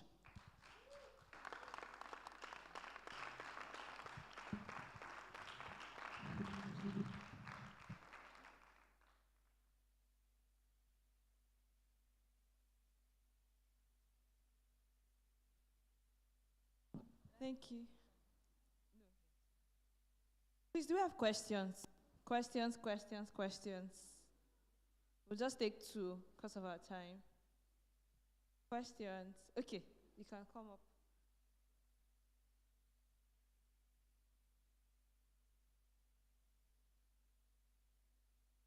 My question is for you, Mrs. Bumi. Okay, so as a chef, because I love cooking and I love baking, so how would I align it? Because you said we can align our passion with tech. So how do I do? Because I know, okay, yes, posting my products on WhatsApp, Instagram, Facebook, and the likes would kind of help me boom my business. So, but instead of that, we know it's been common of we naturally doing all of those stuff boost our program, our product. So how do I merge it with tech? Because I know I write a lot. I love writing. Because I heard you saying something about technical writing. But how do I, as a chef and a pastry chef or whatever, how do I link it to tech?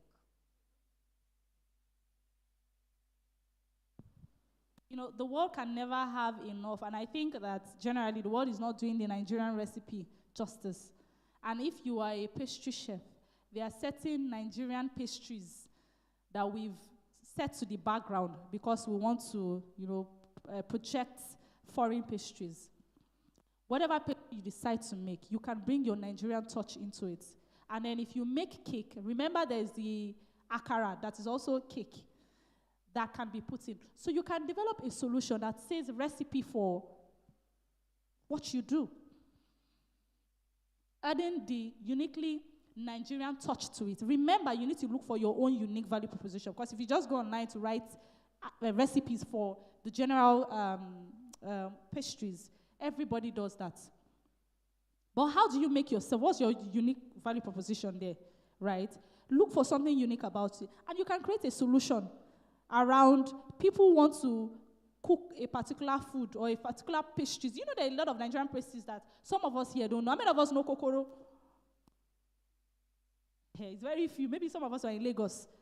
Oh, you don't know it's pastry. Oh, it must be cake and cookie.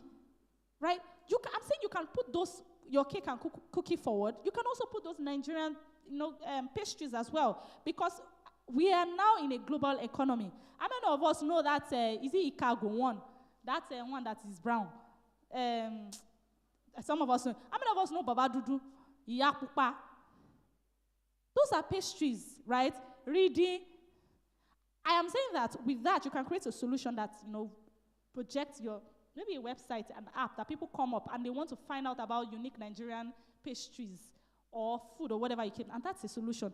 And I'm telling you, you will get a lot of funding if you're able to navigate your idea rightly. So just see something unique about yourself, about your background, right, and then play it. Right now, I think I heard a news in Canada that one of the immigrants, Nigerian immigrants, he started doing agege bread. So they have the opportunity to eat. They are in Canada, but they can eat agege bread, right? Even though that's not like an online tech solution, but that's a solution that's imported. So picking up from that, see something unique about you and see how you can enable tech on it, right, to have that. Yes, please. There's a question that was written and sent forward. It says, are the resources of your company, that's She Codes, AJ, and Code Lab, just limited to rural areas, or is this something that is open to all? And if it is open to all, what courses are available? Like, what courses do you offer?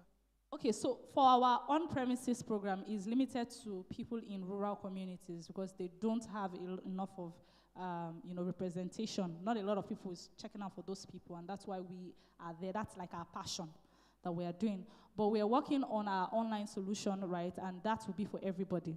That's supposed to be launched in about third quarter of 2023. As soon as it's launched, I'll share it out. So I'm sure there will be a means of communication, whether through Kine or the conveners of this event, and then it can also be passed through you. But you can as well go on I think my last slide, there was please could you project that?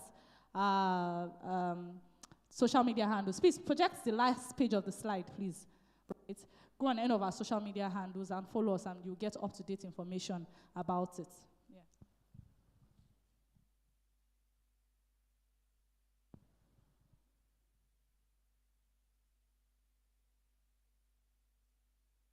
Please, can you project the slide, please?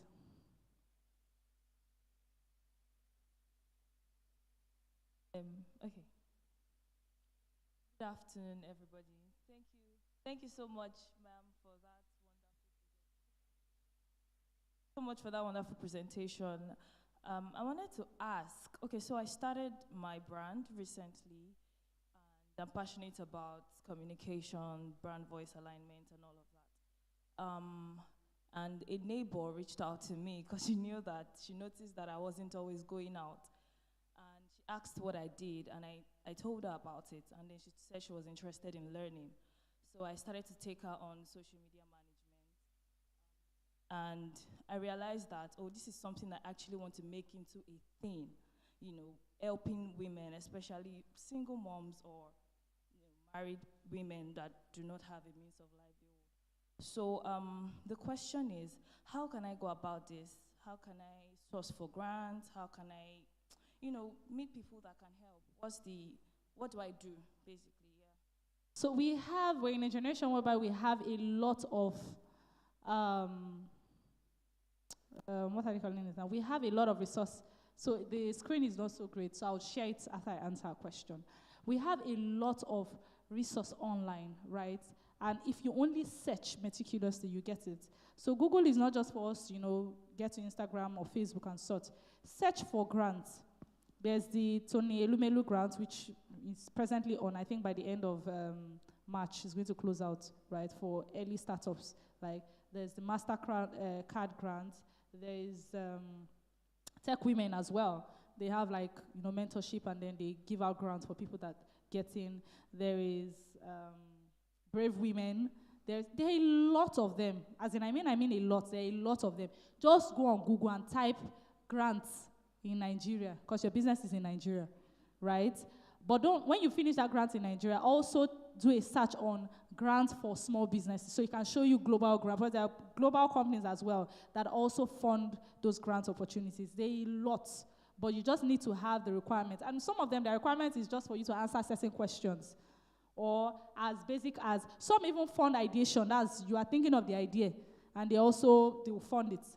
Right, they a lot. There's one also, Orange Corners as well. They also fund ideation, right, if you're just thinking about it and sort. So put in place, some will tell you need to have a business registration. To register your business is not so expensive. Talk to Kene. Kene is there. She would help you. She's a lawyer to do your business registration, right? And so you can have access to those grants to fund your business. And when you get the opportunity to pitch your businesses. It's a game of numbers. The more people you're able to reach out to, the more people you're able to tell about what you are doing, the tendency that you're going to get someone that wants to fund or invest in your business. So I would advise you to go through those routes, and I'm sure you won't miss it. That's all. Let's celebrate her. Thank you so much, Ma. Thank you so, so much.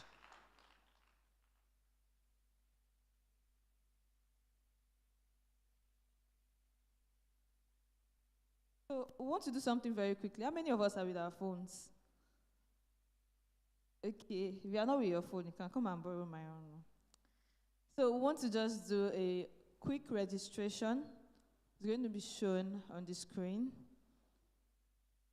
So you just probably scan the screen if you can. But if you cannot, I'll just read the link here. Can we have it on the screen?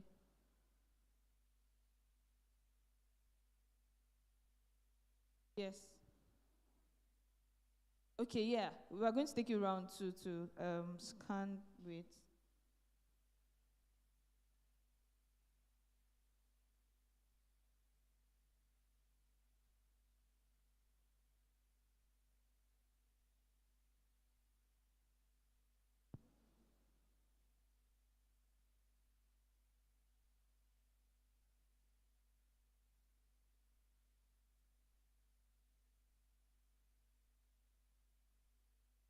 So it's going to be shared, yeah.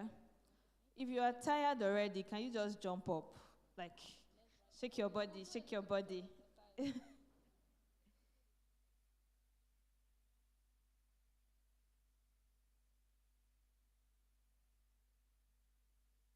So we're moving on to our fourth speaker. Hey, this person.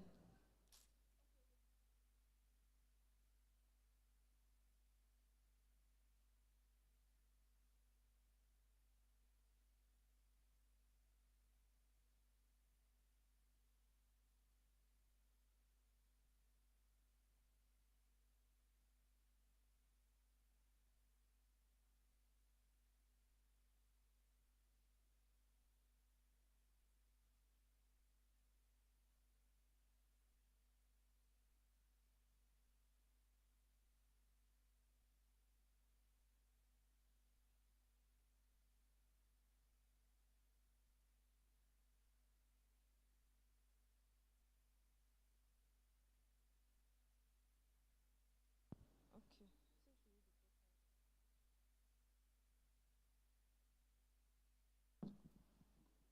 Okay, just because of time, we have to move on to our next based in the US. So basically, we'll be playing a video for us to watch. So I'll be reading our profile now. Mervyn Azeta is an award-winning Nigerian energy professional, intersectional advocate, multi-talented engineer, and presidential scholar. With over a decade of industry experience, she is currently the Global Flexible Work and Culture Project Manager at SLB, enabling enterprise-wide radical flexibility and influencing strategic culture shifts to drive high performance. She's always excited about opportunities that challenge her to make a difference. She serves on multiple boards, committees that are shaping the future of energy, and she's particularly keen to developing comprehensive sustainable energy strategies for Africa. She has been featured in the media as an influencer, innovator, and trailblazer, incredibly passionate about sustainable development, gender equality, youth engagement, as well as cultivating the next generation of female STEM professionals and transformative leaders. We're not clapping, no. Keep clapping, oh, keep clapping, keep clapping, keep clapping. All right, Mervyn holds a BEng with first-class honors in chemical engineering from the University of Benin, as well as an MSc with distinction in sustainable energy futures from Imperial College London. Wow. So we're going to be having a video played. So I want us to concentrate. If you cannot listen or if you cannot hear wherever you are seated, please just come forward so that you can. Yeah, if there's an empty space in your front, please move forward. Let's go, let's go, let's go. Sharp, sharp. Let's move it. You people even need to stand up. Are you reserving it for guest ministers? Nobody is coming again. You are the special people. Please now move to the front. Let's make it snappy. Thank you very much. God bless you as you do so.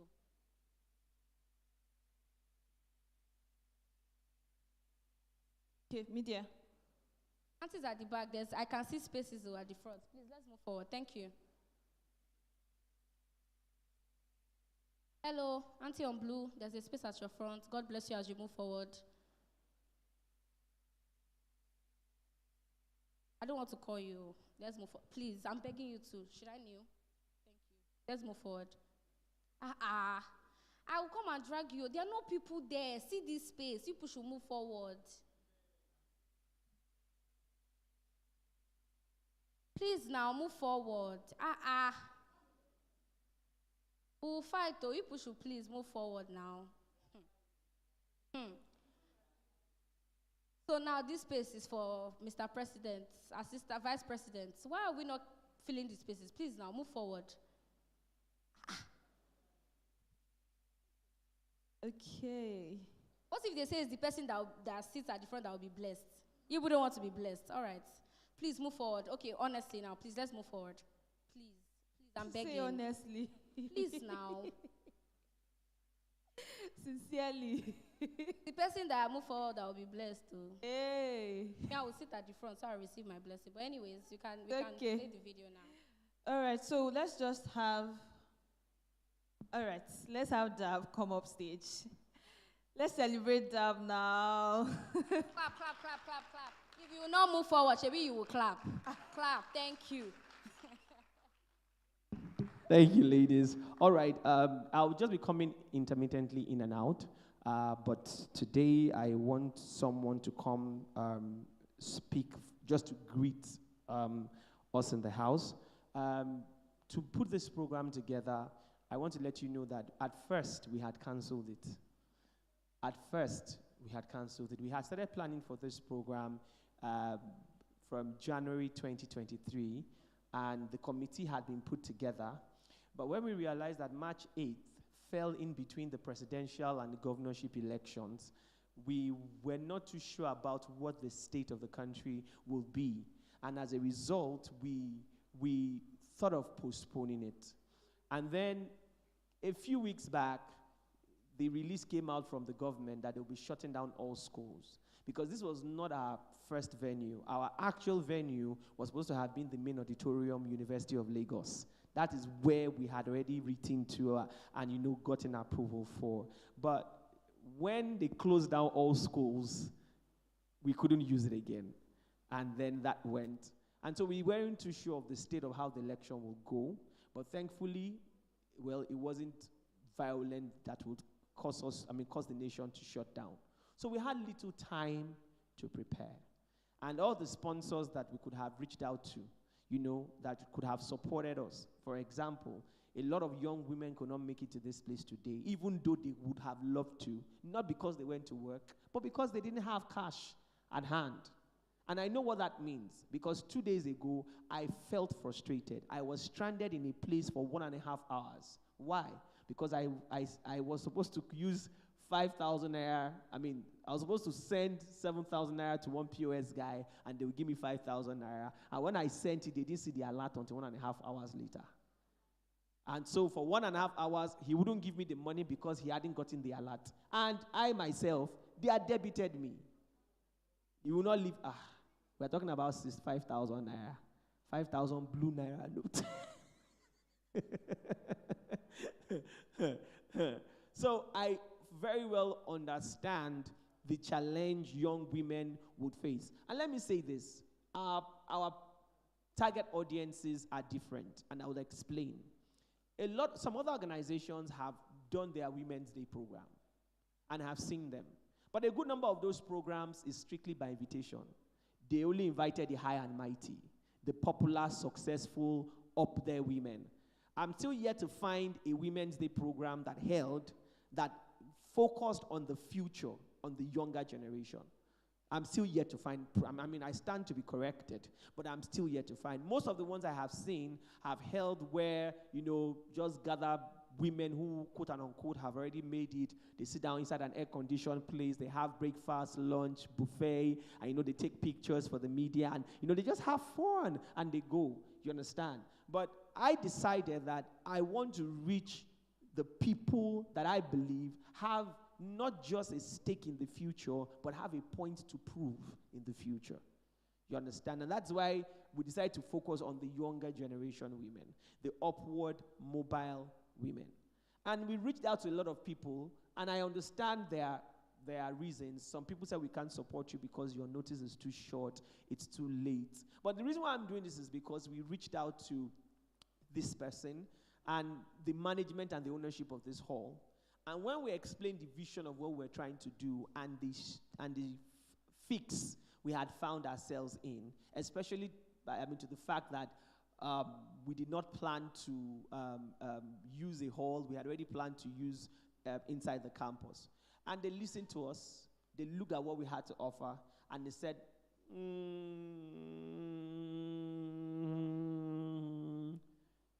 So when we look at how much they normally rent this hall out, I just packed my bag. I said, have a lovely day. But then, out of their graciousness, their generosity, the ownership called us and said, you know what, we think we believe in this vision, and we want to be part of it. So what we'll do is we wouldn't charge you as much as we should charge you. We'll just give you something that we know you can cope with. And they were very thoughtful, and they were very gracious. And I want to use this opportunity to especially appreciate them and to invite the MD CEO of Snug Banquet Hall. Have you felt heat since you sat down? Have you felt uncomfortable? Everywhere just looks nice. And by the way, we are live streaming to the world. People have been talking about the aesthetic beauty of this place on YouTube. They've been saying, wow, this is a nice location. And I trust that, sir, this will not be the last event we'll hold here. I'm very sure of that. We are still bringing another one where we'll have a very full house, where there will be no scarcity of naira. Our new note. So, ladies and gentlemen, please welcome with me the MD CEO of Snug Banquet Hall. He's also the Secretary General of the Association of Events Centers Owners in Lagos State. Please welcome with me, I said Pastor, Mr. Ladio Dujiri. Thank you so much, sir. Thank you so much. Thank you so much. Good afternoon, and happy International Women's Day. I congratulate all women in the house on your day today. Mine is easy, it's just maybe 5 minutes. It's not a lecture, so you can be as relaxed as you can be. I got a call from my people here. Sorry, that was about maybe about a few weeks back, and they said that somebody that wants to rent the hall, but he wants to pay so much, far lower than what we normally charge. And I said, so what do you want me to do about it? And I said, well, I think we'd like you to speak to him, or we'd like to speak to you, so that you understand what they want to do. And when they told me what it was all about, I said, okay, fix a meeting. I'll come. It's not something we'll do over the phone. I'll come and see him in person. And we fixed the meeting. He was about to leave, was supposed to leave Lagos that day. So we agreed on a particular time so to make it easy for him to leave. And when we saw, and he told me all about it, I said, no problem, we'll support. And the reasons we are supporting, 2 or 3 main reasons. And the first is because we understand the role and significance of women in our society and in the world. I want to know, maybe by show of hands, I'd like to know who came to this world on his or her, by his or herself. You can raise your hand if you came, if you didn't come, if you just came, if you just dropped down from heaven. All right, so who came to this world through a woman? So that's it, and I'm also included. We all did. So for that major reason, it was the first reason we said, well, anything that has to do with women will be part of it, because we all came to this world through a woman, and we have to give back. The second is, society where I come from, and I'm sure a few of you also, they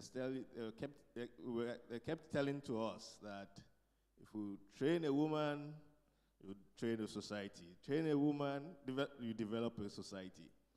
And we said, well, we also want to be part of the development process of Nigeria and of a society. So anything with women, we will do. And the third of many, as I said, was we looked at, most times, here they say we should give women 35%. Abi? Or is it more than 35%? Most times we say 35% for women, affirmative action, and things like that. But I now looked at our immediate community here, Rising Arc, the parent company for the Snug Banquet Hall, the owner of the brand. I said, well, I think we have more women in our company than men. So rather, is now we're trying to give the men 35%, because we have 75% women, or about 70% women. And for that, we said, well, for those 3 reasons, one, we're a women-centric company, so we also should support women, especially when they are young women, to see how we can also play our part in developing the society, and also saying thank you to our mothers and our women in general. So on those 3 notes, we said, well, what is your budget? And they said, this is what I have. I said, okay, no problem. We'll take it as a show of support for the program. So on that note, I would like to once again congratulate you all on your day, and also congratulate the organizers, because I know it's not a small task putting something together, especially at this time, where we have a lot of distractions, we have elections, we have heightened perception of insecurity, we have no cash, or as I said, lack of blue.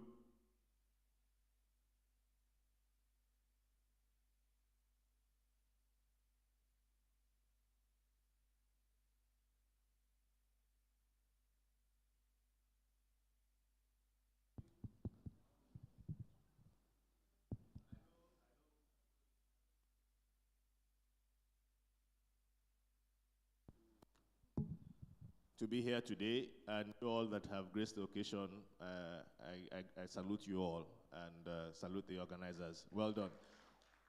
On our part, we'll continue to support in any way we can. This is your second home, so please feel free to come in at any time. I will continue to do our part. Well done, congrats. Happy International Women's Day once again, and thank you.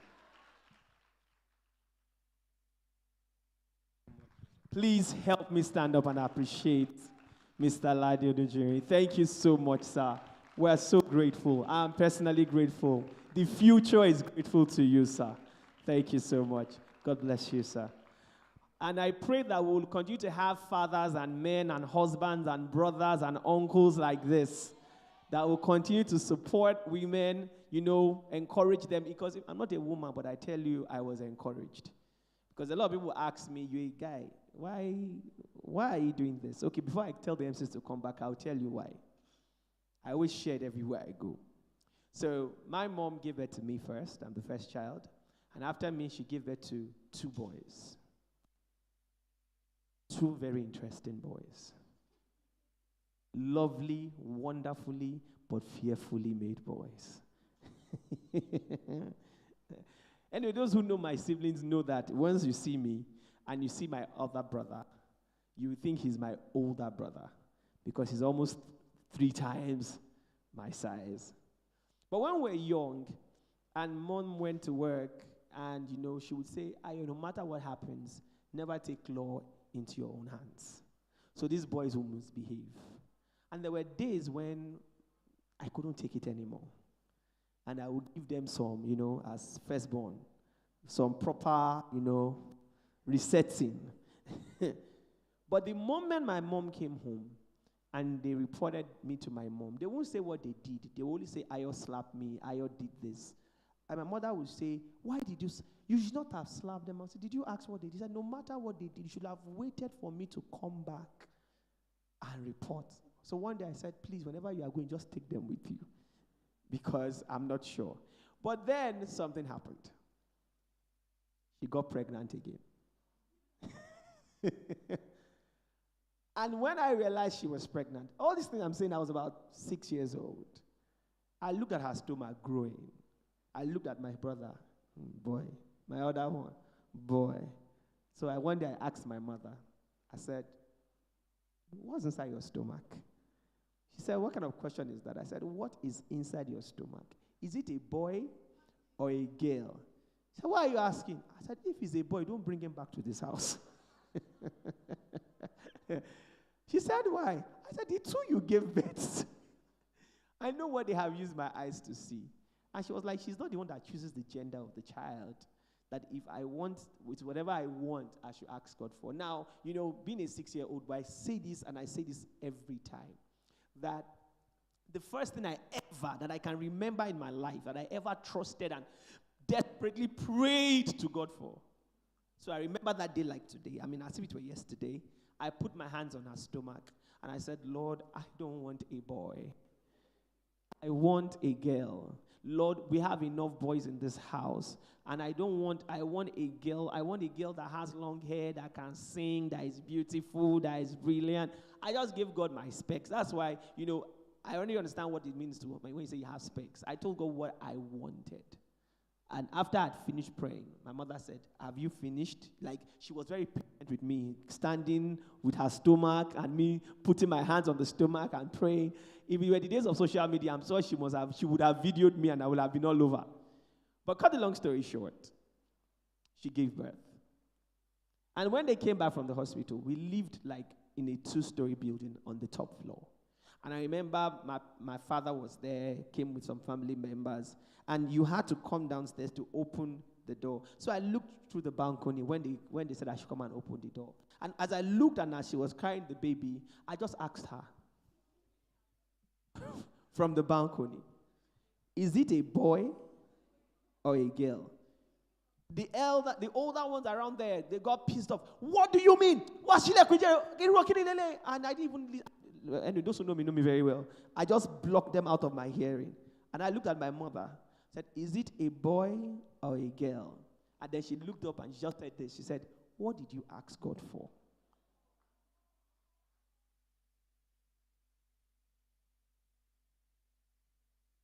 So they opened the door and they brought the baby in. And that baby was the most beautiful girl I'd ever seen. Beautiful, long hair, can sing, can play football, loves watching football, very brilliant, one of the best in her class at Obafemolo University, Ileife, works in one of the top 4 accounting firms in Nigeria, married, with a child. She's doing awesomely well. And from that moment on, I realized that She needed somebody to speak for her. What do I mean? We were 4. So whenever it was time to go out and play as we grew up, the boys would say, let's go. When she wants to follow, no. You sit at home. And so she will start crying. So my 2 brothers will go. But me being the firstborn, now me pray for girl now. So now me go wait. So I waited with her. I learned how to play chinko. I learned how to play tente. I learned how to play, name any game a girl can play. I can play it for you. I can play it with you. And I can beat you times 10 at it. You know, chinko, 1, 2, 3, 4. I learned all those things. And as I watched her grow, I remember that my mother told me something. She said, Ayo, be careful of the way you are grooming your sister. I said, why? She said, Obirini. She said, Yoruba, Obirini. Meaning what? She's a girl. I said, what does that mean? I should not make her what? Twam. Because I told her, I said, look, you're a girl, but you're no different from the 3 of us. Everybody has a say in this house, including you. You have equal say. And from then till now, everybody knows that even when the 3 boys are speaking, if she has not spoken, I will say we have not reached a consensus. And I remember we went to the same secondary school, Command Day Secondary School in Keja. And when I got in, I told her, I said, you have one responsibility in this school. And she said, what? I said, you need to break every record I've ever set. That's what she did. And she kept breaking the records. So just look at this lady. Gets into GS1, comes first in her class. Then there are like 8 arms of GS1. So second term, she goes into every arm of GS1. Who came first in this class? Okay, it's you. Who came first in this class? Okay, it's you. Who came? So she asks all over, and then she knows who came first. And then when someone comes to ask her, why did you go around to ask? I just needed to know the people I need to beat next term. And they were like, wow. I was a science student. I finished as senior prefect of the school. It has never been, in my school, senior prefect is the birthright of science students. For the first time after 20 years, somebody in arts became senior prefect girl. My sister was not in science. She was not in arts. She was in commercial. And in my school then, commercial students were the most unserious, unscrupulous student. Their boys were rough and their girls were, their skirts, oh God, commercial girls. They were commercial. They know how to commercial. But lo and behold, for the first time ever, she got to SS3 in a military school as a commercial student. She became the senior prefect of the school. She finished, went to uni, graduated as one of the best students in her class. And once she was done, she went for NYSC. And when NYSC will post her, they posted her back to the secondary school she finished from. So she left there as head girl and came back as copper. Now you can imagine when you were head every day. This is Tolubelo. She was the senior professor. Some of you knew her in this school. She has graduated, and you can say she's serving. My sister said she will just stand like that every day. What you tell God? But that has taught me a lesson. You are not less because you're a woman. In fact, you are more. If you know how to apply it, you are more. I have always asked myself a question. When I love the Bible a lot, so Isaac and Rebekah have twins. But I realize that when God is going to speak about the destiny of those 2 children, he doesn't speak to the father. He speaks to the mother. He says, there are 2 nations in your womb. How come the father has his role, but there are some things about women that you can't take away. You can't ignore. It's there. Do you get my point? Now I look at the world today, men are trying to get pregnant and I laugh. And I laugh. Like, I laugh. So women, young women, middle-aged women, elderly women, old women, there is something in you. Technology or no technology, it's there. And I'm glad and privileged to be a part of, this group of people who want the best for women. So the person you're about to watch next, they've introduced her already. She's not here. She's one young woman that I really admire a lot.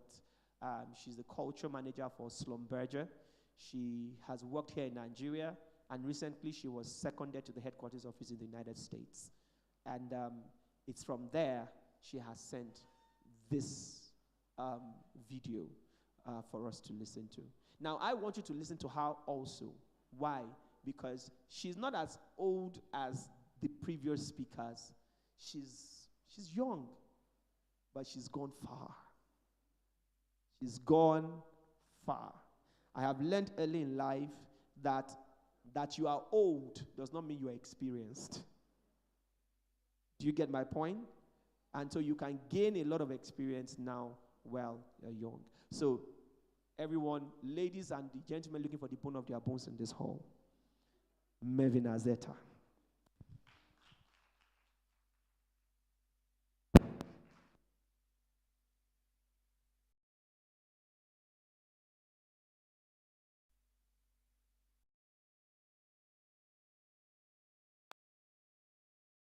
Hello, everyone.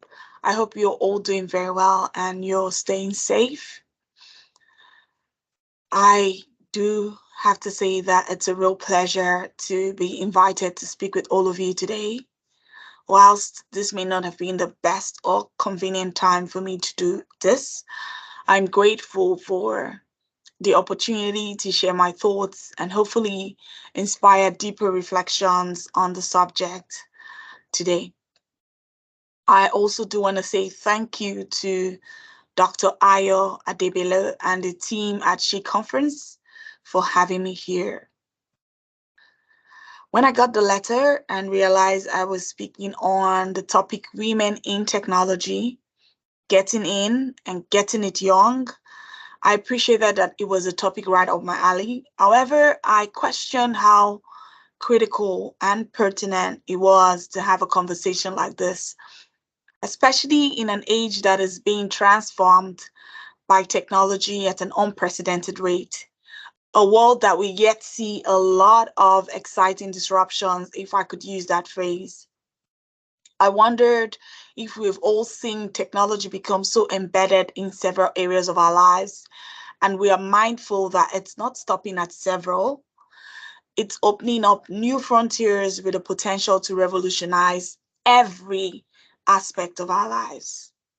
I thought about computers, mobile phones, and several sophisticated applications like ChatGPT and AI in general that are enabling social connections and education, to developments like robotics, renewable energy, and many others that are energizing communities, facilitating autonomous or borderless transportation, and delivering better healthcare for millions across the globe. I thought about many traditional companies that are evolving into technology companies. For example, Amazon. I'm sure a lot of you remember that Amazon started off like an online bookstore, and today it's a technology giant with AWS and several other subsidiaries under the big umbrella company Amazon. I thought about GE, that is now known as a digital industrial company. And of course, my favorite, which is SLB, my company that recently rebranded to become a global technology company. What that tells you is that these companies appreciate the increasing importance and value of technology, and they want to benefit greatly from the opportunities that are presented by technology and innovation. And they also want to remain competitive in a dynamic, fast-paced marketplace. I thought about my own journey to becoming a woman in STEM who has made significant strides in the energy industry, has leveraged breakthrough technologies to drive significant value creation for multiple organizations around the world, as well as influenced positive experiences for thousands in the organization and beyond my organization. I thought about how exponential and profound the impact could be if we had many more girls and women empowered to do same or even surpass what I may have been able to achieve. And so, having thought about all of that, I decided I will unpack the topic with two questions. So I'm going to look at this topic from two lenses. And the first one is, why is getting in and getting it young important? And then the second one is really around what stands in the way of getting in or getting it young. So now to the first one, and I'm just going to throw out a few insights that I have about why it's important to get in or why it's important to get in young. In terms of getting in, there is ample evidence that providing women and girls access to the digital economy could lead to a more equitable, healthier, peaceful, and prosperous world for all. Women and girls bring balance, they bring color, they bring diversity, they bring a unique skill set and perspective to the table. And over the years, we've seen that these could drive high performance, innovation, and other significant business outcomes for companies or industries in our world. In terms of getting it young, there's also been research to repeatedly show that girls are twice as likely to develop interest or even skill sets at a much younger age up to higher school than they are at college or even beyond. So it's always important to catch them young, to get them interested in technology and STEM, because at that particular age grade or group, they're quite malleable. Like their minds are quite open to taking in a lot of ideas, a lot of perspectives compared to when they've gotten to college or they've been exposed, to the workforce or the labor world.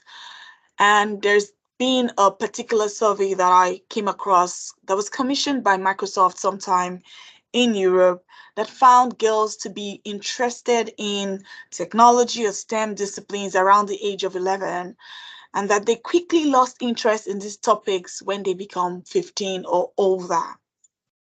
I also believe that getting girls interested in STEM or technology-based disciplines as early as the preschool is even more beneficial. It's important for them to understand the value that technology could bring to their lives and not just being exposed in terms of using technology, but understanding how much value technology could bring to their lives or to the lives of, family members or communities around them. It's also important that they're exposed at such an early age so that they appreciate that they could be productive members of the innovation ecosystem. They could be creators of these technologies and not just consumers of the technology. It also helps them develop the right skills and interests that could lead to exciting opportunities in the future, especially considering that many of the jobs that are related to STEM disciplines are currently the fastest growing segment of the world economy. Now, to my second question, what stands in the way? And this is obviously based on the experience I've had, being in technology and engaging young women across the industry or even the discipline as a whole. Girls are still less likely than boys to pursue STEM disciplines or tech disciplines, and women continue to be underrepresented in tech. For example, women account for just about 24% of the global STEM workforce, and only 35% of STEM students in higher education are women today. Those numbers are relatively lower in Nigeria. According to a report by the National Bureau of Statistics, only 22.2% of the Nigerian ICT workforce are women. And you may say that isn't so bad. Well, Nigeria is ranked 133 out of 149 in terms of gender parity in the ICT sector. If that isn't bad, then I wonder what is. In terms of education, UNESCO reports that only 21% of Nigerian women complete tertiary education in STEM fields. And you probably know as well as I do that this is all because they face a number of challenges ranging from gender bias or misconceptions and stereotypes. And this could be the mere perception that boys are better at certain subjects than girls, or the cultural messages that are transmitted in both subtle and unintentional ways by parents, by teachers, by the society, by some of our religious and traditional beliefs. And I realized that these messages have the power to shape their interest in or attitude towards them. And I'll give you a quick example about how, when I was preparing to go to university, a young woman had come to visit us at home and was talking about, my education, where are you going in terms of school, what was your choice of school, and what was my choice of discipline. And I remember saying to her that I was going to study engineering. And she had this look on her face, and I said, what was it? And she said, engineering is a really tough discipline for girls to study. And I said, why is that? She said, because girls usually find it difficult, and they sometimes drop out even before they get to third or fourth year. So this is a belief or a stereotype that women or the society has made a lot of people to have, and this could really just stop many young girls from pursuing or getting into STEM. There's also discrimination at individual and institutional levels that are, showing up in different forms like sexism, misogyny, ageism, and other base biases like ethnicity and disability. And of course, finally, there are exclusionary practices or policies that exist in our schools or in our workplaces. There is the failure of the curriculum to capture the right things. There's a failure of infrastructure to provide, the enablement for them to thrive in technology disciplines. But there's the great news, and the great news is that these barriers or these gaps can be addressed or surmounted. And there are ways that I've learned to close the gap. One of them, and very simply, is the willingness to use my voice to call out discrimination or to challenge whatever gender stereotypes show up, both in conversations that are particularly informal or very formal in the workplace, to be able to draw attention to the biases that may exist. And, biases are somewhat based on the feelings and not necessarily facts. And making sure that I constantly seek out inclusion wherever I am, in whatever workplace I find myself, whatever community I find myself.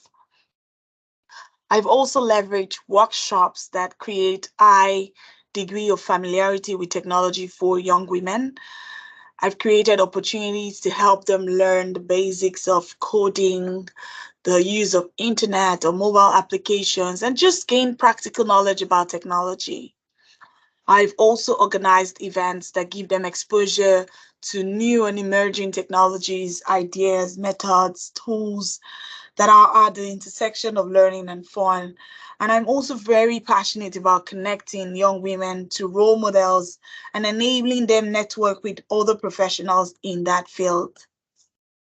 One thing I've also championed as an individual and as a part of an organization that is very passionate and committed to encouraging more women to thrive in STEM is providing scholarships and fellowships. And there are a number of these fellowships and scholarships in the world today. There is the SLB Seed, which is pretty much SLB Excellence in Educational Development Program. There is the reading project that I've done to foster literacy and exposures to STEM and technology for young girls in public schools across Africa. There is, Journey to the Top that I currently co-lead in the company to enable early career women access the right resources and toolkits that enable them to perform and enable them to realize their full potential at work. And there's several others that I could name, for example, but I'll leave that for the sake of time. And then there are other initiatives that I've deployed to help these young women or girls develop capabilities, confidence, character, and competence. Just having regular conversations with them, providing constructive feedback, and doing some sort of storytelling about how things are going with other women in the organization, exposing them to executives who will share their stories and inspire them to be more and to do more, is something that I've leveraged as well to close the gap. And I have also been very intentional about building strong community and culture of support through mentorship for many of them, and creating even greater opportunities for them to be exposed in terms of bringing them to participate in high visibility projects and advocating for their advancement. And I can tell you a lot of stories around that. But what I'm passionate and really interested in doing today is to let you know that you can be a part of the people or the agents who are making change happen.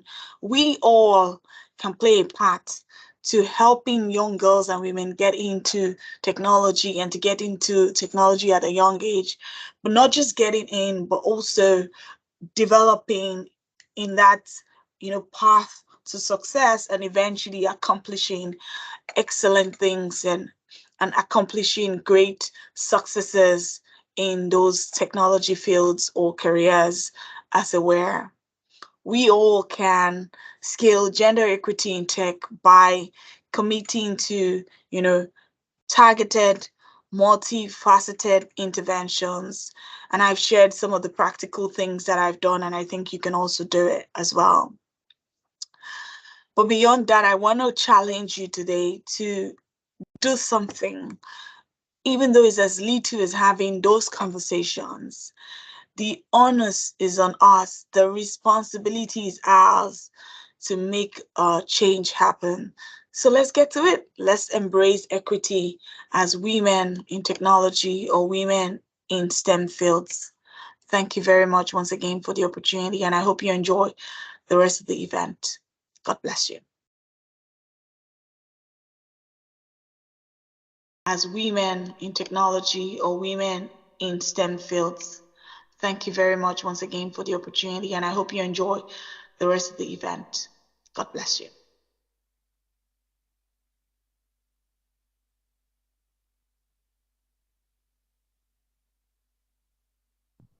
Thank you so much, Ma. Let's hope she can see us now. Thank you so much. Can we, let me know if we actually learned something in this section? Yeah. Okay. One person should just say learnings. All right. Please come up. Let's celebrate her now.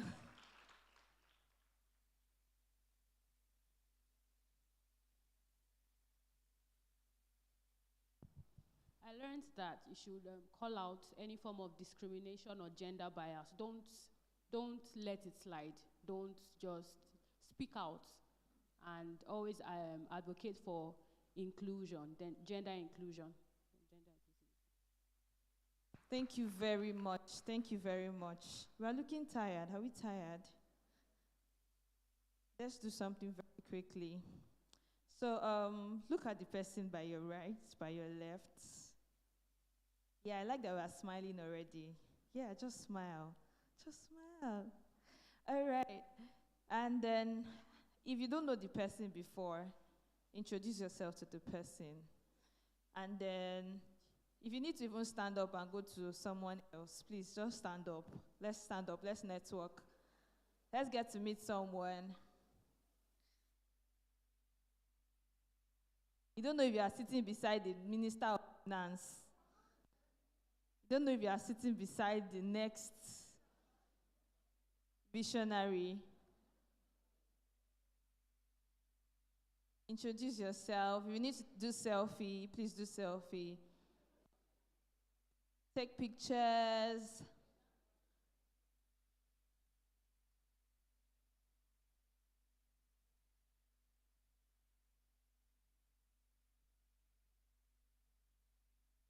Okay, enough of sitting down. Let's stand up and go to other people. 2 minutes, 2 minutes, 2 minutes. You're going to do that with 5 people. So 2 minutes each.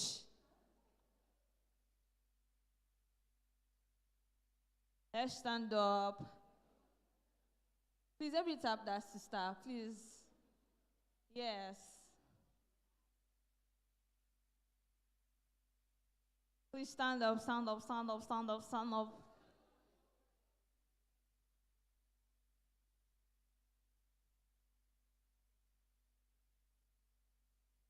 If you have a brand, project yourself now.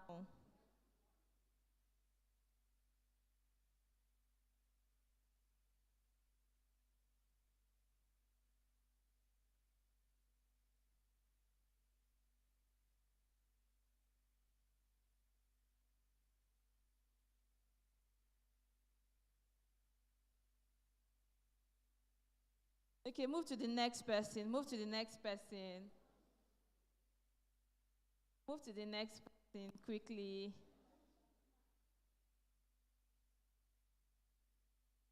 Don't be shy. Why are you shy? Why? Why are you shy?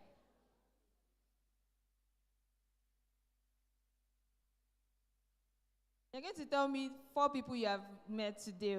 4 people you've introduced yourself to. Third person, very quickly. Third person, very quickly. Very quickly.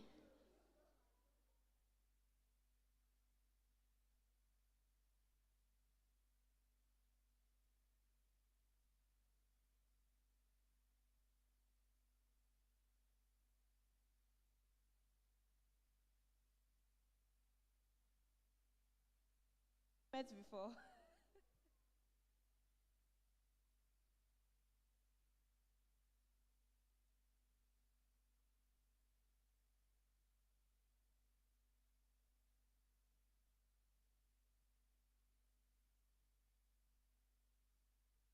Fifth person, the 5th person. Meet the 5th person. So be sure that you have met 5 people. 5 new people. Not people that you came with. 5 new people.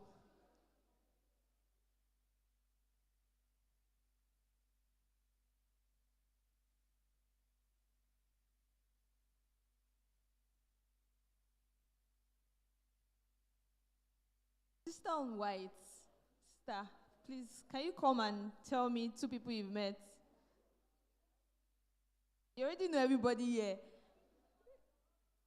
Okay.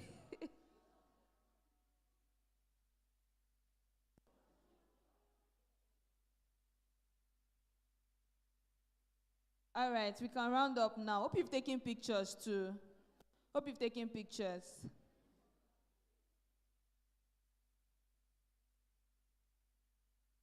Okay, so I need us to do something very prophetic now.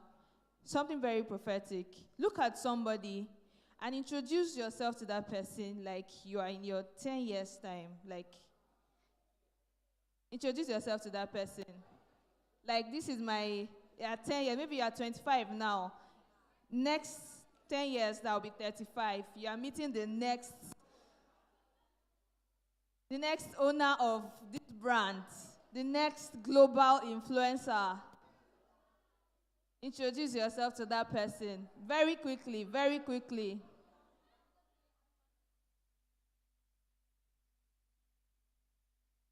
This is very prophetic, and I want us to take it seriously.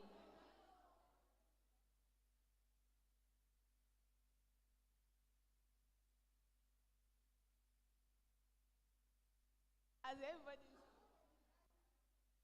right? I love it.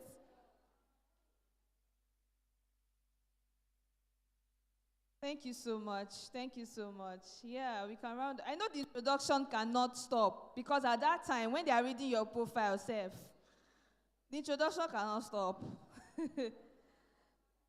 And so shall it be in Jesus' name. Amen. Even much more, yeah. Even much more.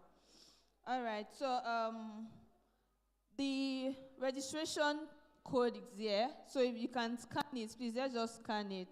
Or you can just type this code.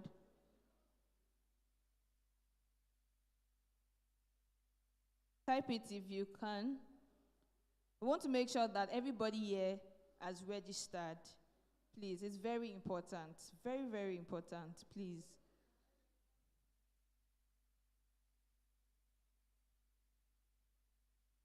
All right, okay.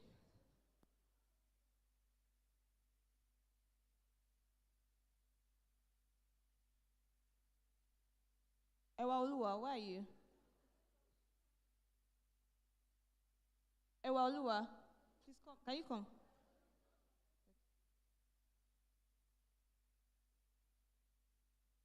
Check. It's not yet.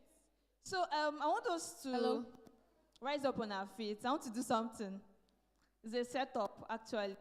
So I don't know if we know the person that came up to come and talk to us. That we said that. My partner, wait for me. I'm coming. I said I'm you coming. should come, guy. Do you know the person? I don't know. Okay, let us check our Google or LinkedIn or anything. Just check for Ayoride Adebelo. You might not get to know who he is immediately. He used to hide. Like, to hide a lot. Don't worry. Like, most of us know that this is one of the most humble person you will ever meet. Most selfless person you ever meet. Like, I want us to appreciate him for this conference. Stand up. I want us to appreciate him for this conference. There's so much to say about him, and he's somebody I respect so much. I want us to celebrate him. He's very coded though. Hey! God, I covet his grace because, no. You know, when some people carry some things, the way it's supposed to be on their heads, they are just walking like, God, please let's celebrate. I need you to celebrate him how you celebrate yourself. If this is how you're going to celebrate yourself, celebrate him like that. Keep celebrating him. Thank you. Our glory. No, we'll wait for him, oh. Is it not to wait? We'll wait. Keep clapping. Wait. People have dropped the tempo. Let's go.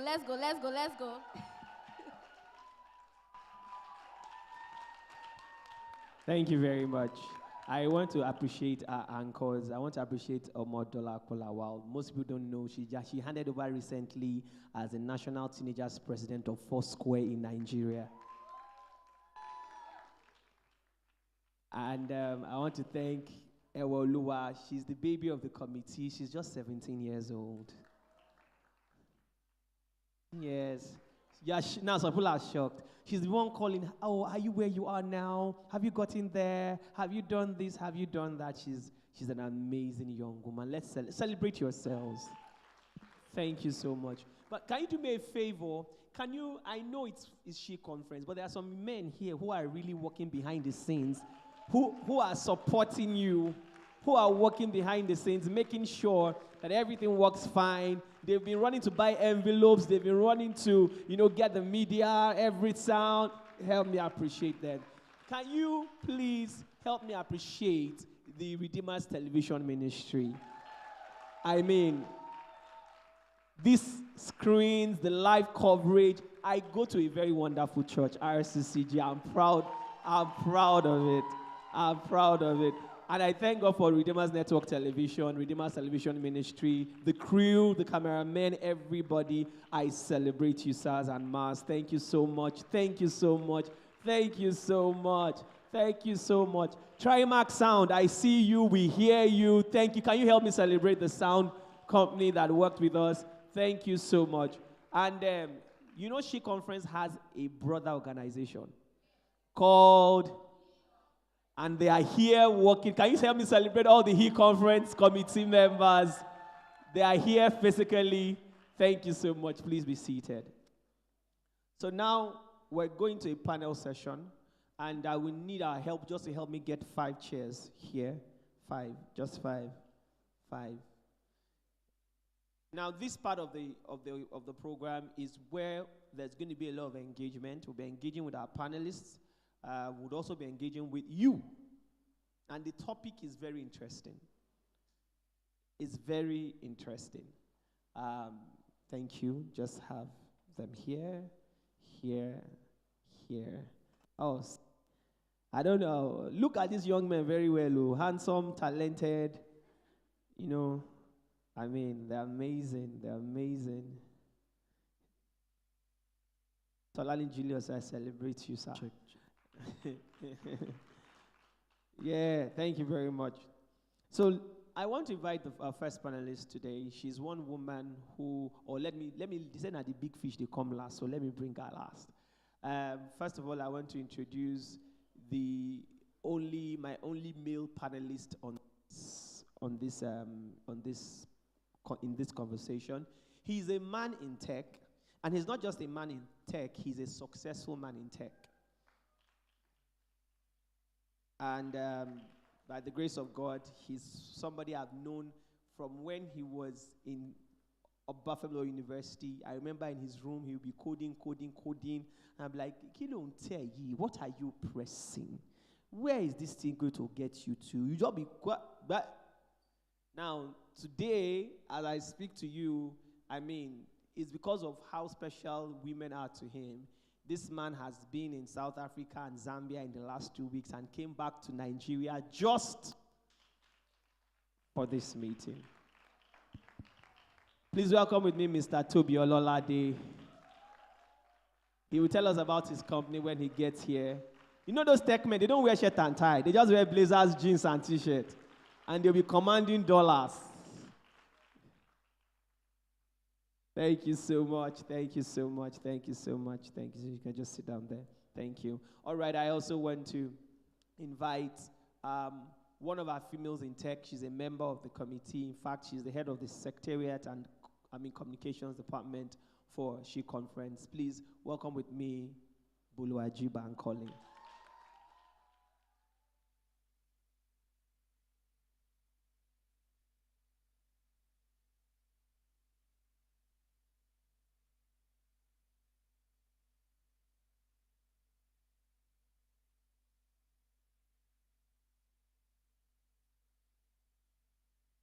Okay, I think we'll just do, how many chairs did we bring? 5. Did I say they should bring 5? Replay it, let me see where I said it. That's the beauty of technology.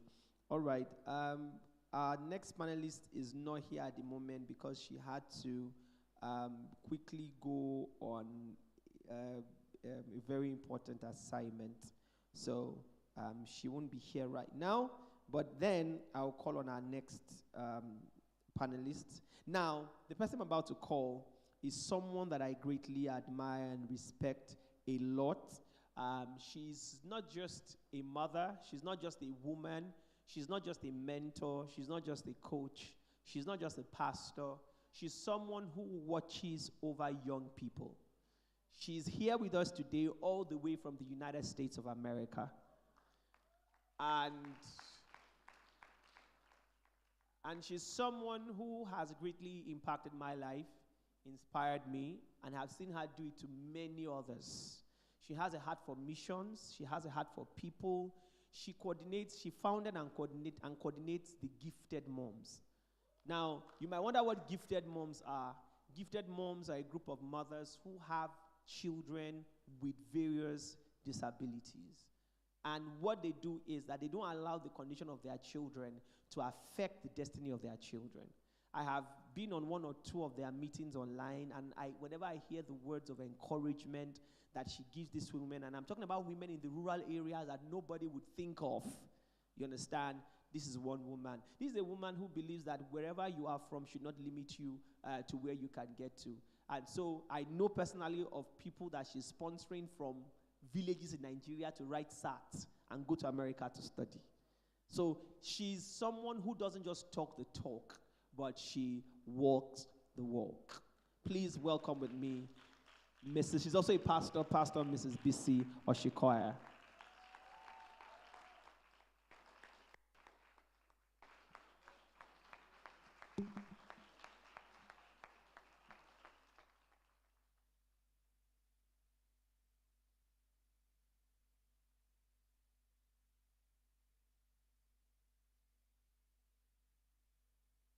Help me check your mics are working well.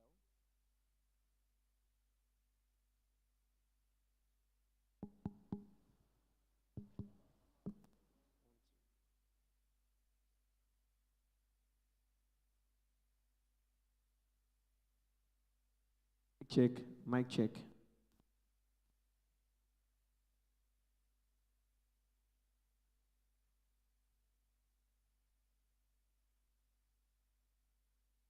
Mic check. One, check. Mic check. Mic check.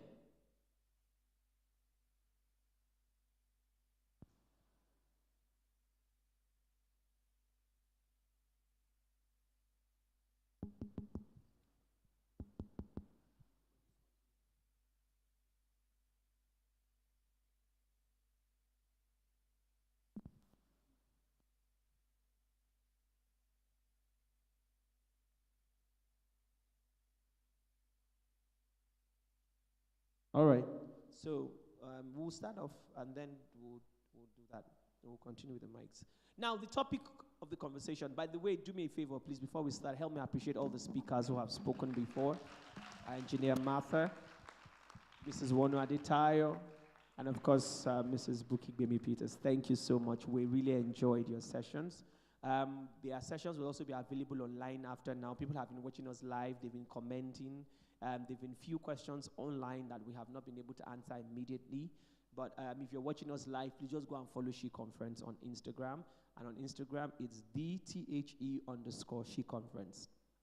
That is THE at the underscore She Conference. And on Twitter is at She Conference _ and She S and the conference C above capital together, She Conference _ All right. So today we're discussing a very topic, and while we know that it's technology we're talking about, I am interested in this conversation. In fact, that's why I'm seated here.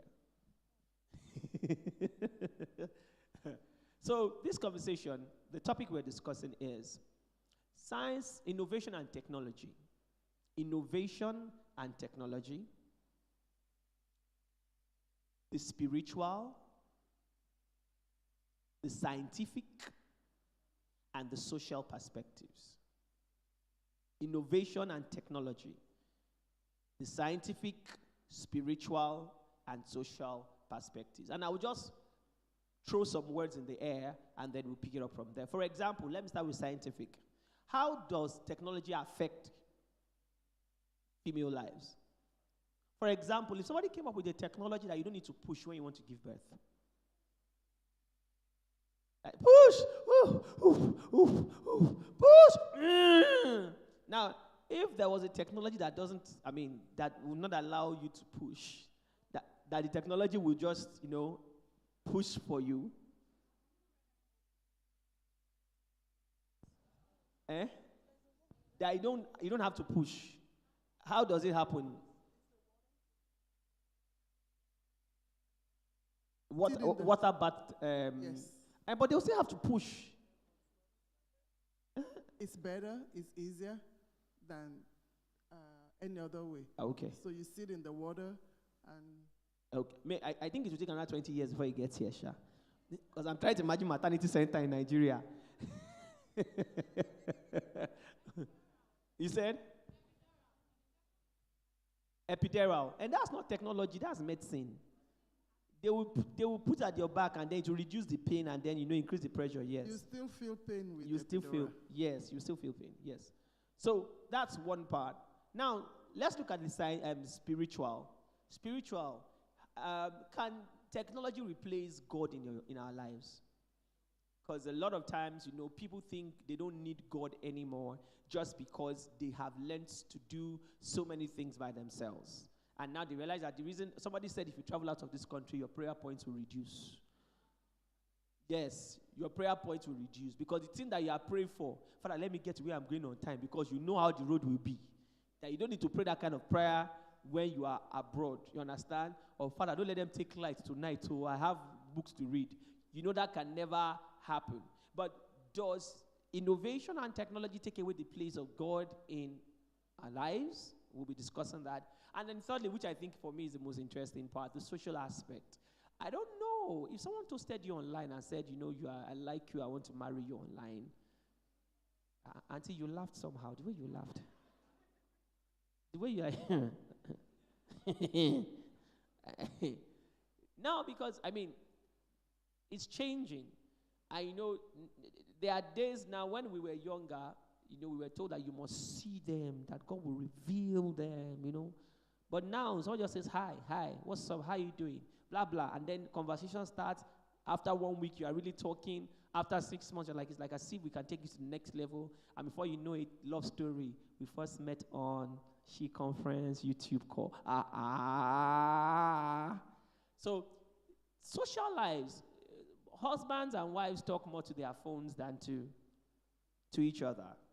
Even brothers and sisters hardly ever talk to each other again. Like you stay in different rooms in the same house, but WhatsApp is still your means of communication. And you cannot say what you want to say in front of dad, so you go to the family WhatsApp chat to go and rant. Like, I don't know what's going on in this family. What you cannot say on the dining table, you now say it, on the WhatsApp. So we want to know, how does technology affect the career, marriages, family life of women in general? How does it affect them spiritually, mentally, physically? And this is where I'm going to start from. I'm going to start with Toby. Toby, you work in the tech space, and I know for a fact that, based on my personal relationship with you, sometimes you have to stay awake because the people you are doing business with in other countries have different time zones. But you're a guy. It's okay to be able to run that. Now, I imagine if it was a woman who is like, what Mrs. Aditaya said earlier, who just gave birth to her first child, or who is pregnant in the third trimester, and she's now on a call with somebody from Papua New Guinea or Australia New Pacific, and they are like 9 hours ahead or behind. How do you think tech really is a space that women can succeed and flourish in, looking at all these contextualities of challenge in time, effort, and all that? Thank you very much, Dr. Bello. Ayo is my name. Yeah, so I would say that the tech space is not a respecter of gender. If we go back to the beginning, right, the person that made us have what we call tech, if I'm to ask today, who do you think is the first programmer, or who we see as the first programmer, is a female? Her name is Ada Lovelace. And what she has been able to do then... Sorry, say that again. The first programmer in the world. Not the first female programmer. Not the first female programmer. The first programmer. Yes. Was a female. Yes, Ada Lovelace. You can check it up. And what she was able to do is, she was able to use her mathematical knowledge to be able to find ways where you are able to write some characters and will do things for you. And will just do what you want us to do. Basically, that was what she started. So when you look, when we go back in time, we realize that the bedrock of technology today, right, is that a lot of women have played, in ensuring that that bedrock is solid. Now, what am I saying? The point is, there is really no disadvantage, no gender disadvantage. It's just basically how the individual sees how they want to solve problems. So basically, technology is basically about solving problems. There's nothing more to it. You see a problem you want to solve, you go ahead and figure out a way to solve it. That is what technology is. Either it is in science, it is in whatever industry. It's basically finding ways to solve problems easily.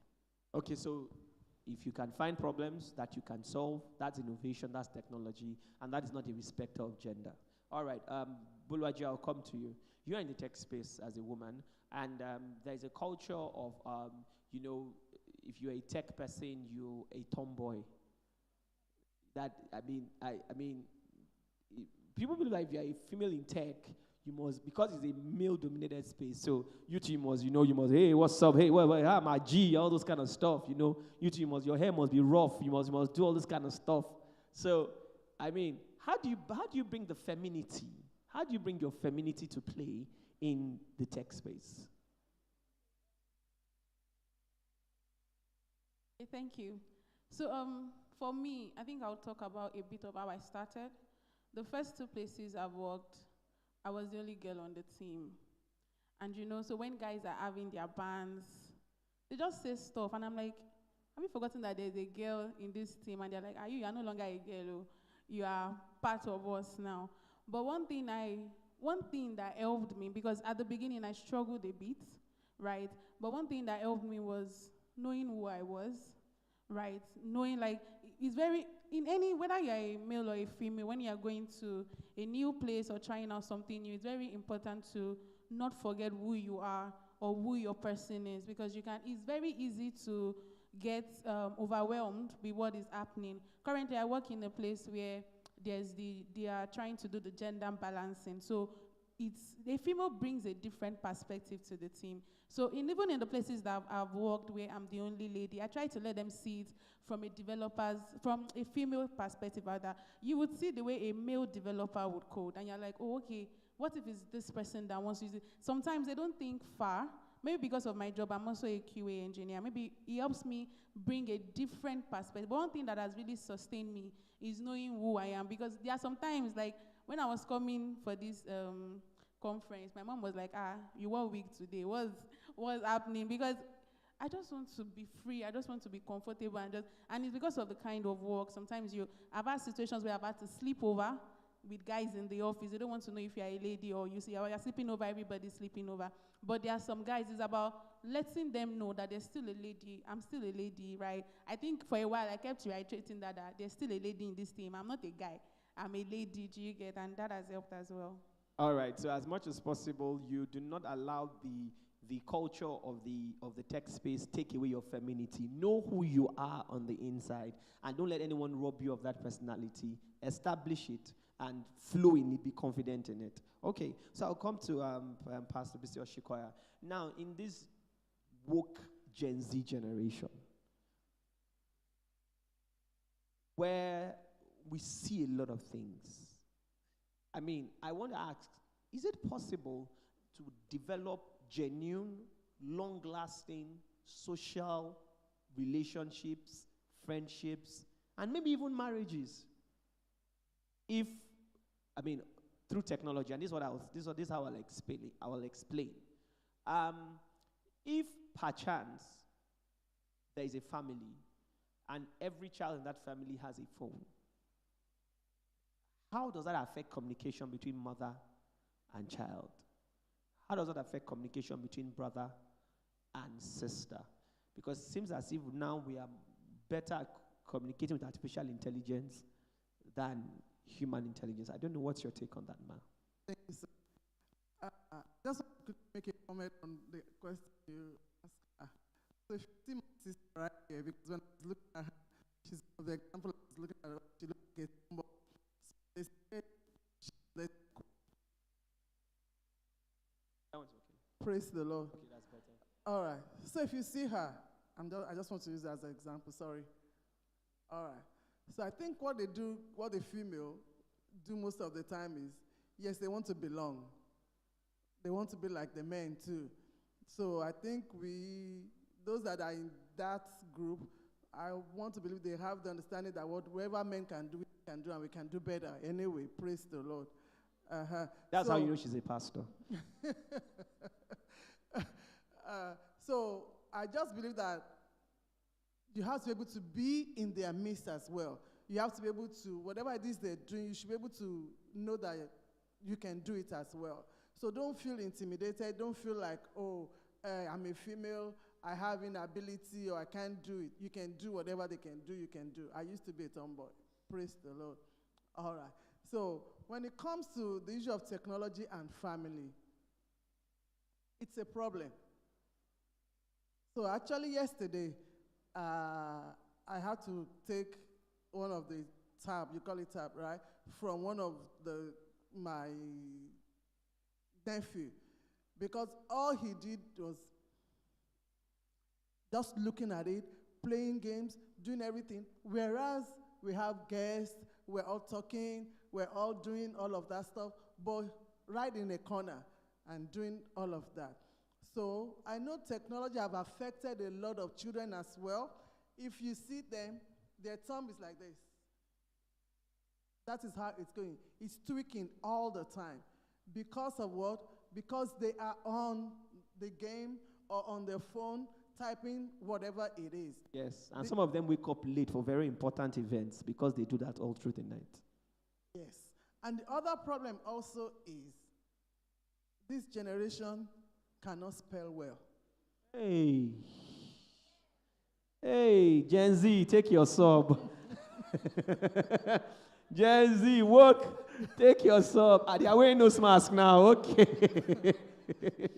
So they can't spell well, they can't write well because they are coding or just abbreviating. That is what they're doing. So it's affecting a lot of other stuff. Apart from in the family, that there is no communication. You know, we used to have family meeting, and you start saying, oh, you're working with China time, you're working with American time, you're working Lagos time. So everybody keeps saying, oh, and that is why we have Zoom anyway. So Zoom is working with that, helping to still bring families together. But I'm saying that for somebody like me, I'm old school, yes, praise the Lord. But I still insist, in my own family, we still have family meeting. We still have family meeting. I live there, and my siblings are here, so we have once a month meeting, and it is on Zoom. Praise the Lord. So we see ourselves, we communicate. And with my family right there as well, yes, my children are grown, but we still find a time once in a month to come together, to eat together, to fellowship together, because it's very important. So what we do there is give updates, what's going on with you, how is school, how is work, okay, let's pray. Because if you don't do that, you can't write so much on the phone, right? On your text, you can't text so much. How do you want to say, okay, I have a menstrual period and I have pain? How do I want to explain to you what you should do? Gen Z will tell. Well, all right, praise the Lord. But if you want, like our mommy that spoke before, talked about you having a mentor, right? So if you want somebody to actually mentor you, you have to be able to communicate. You have to be able to see the person. It's not just not communicate. You have to be able to see. You have to be able to have a relationship. You have to be able to talk. So this technology stuff, it's good. It has its good part. But I just believe that we should not overuse it. Otherwise, you find out that, like he said, the husband and wife are there in the same house. One is upstairs, the other one is downstairs. And you are texting each other. So it has affected communication. And if you love, the Bible said that we should love. So if you read Ephesians, it talks about love and all of that. Love has to do with touching. And Lord help us. For the married, yes. You have to do, we're talking about family, right? Yes, yes, yes. We're talking about family. So you have to do. So if the man is upstairs, the woman is downstairs, and you're, how do you, where is the touching? They will send emoji. And emoticons. So we need to, I'm not saying that we should not use the positive part of it, but we should still keep the old religion, which is love of God. All right, so what she just told us now is, I think if I understand it well, technology is good, but it does not solve all the problems. There are things that from before time began, they were meant to be the way they are.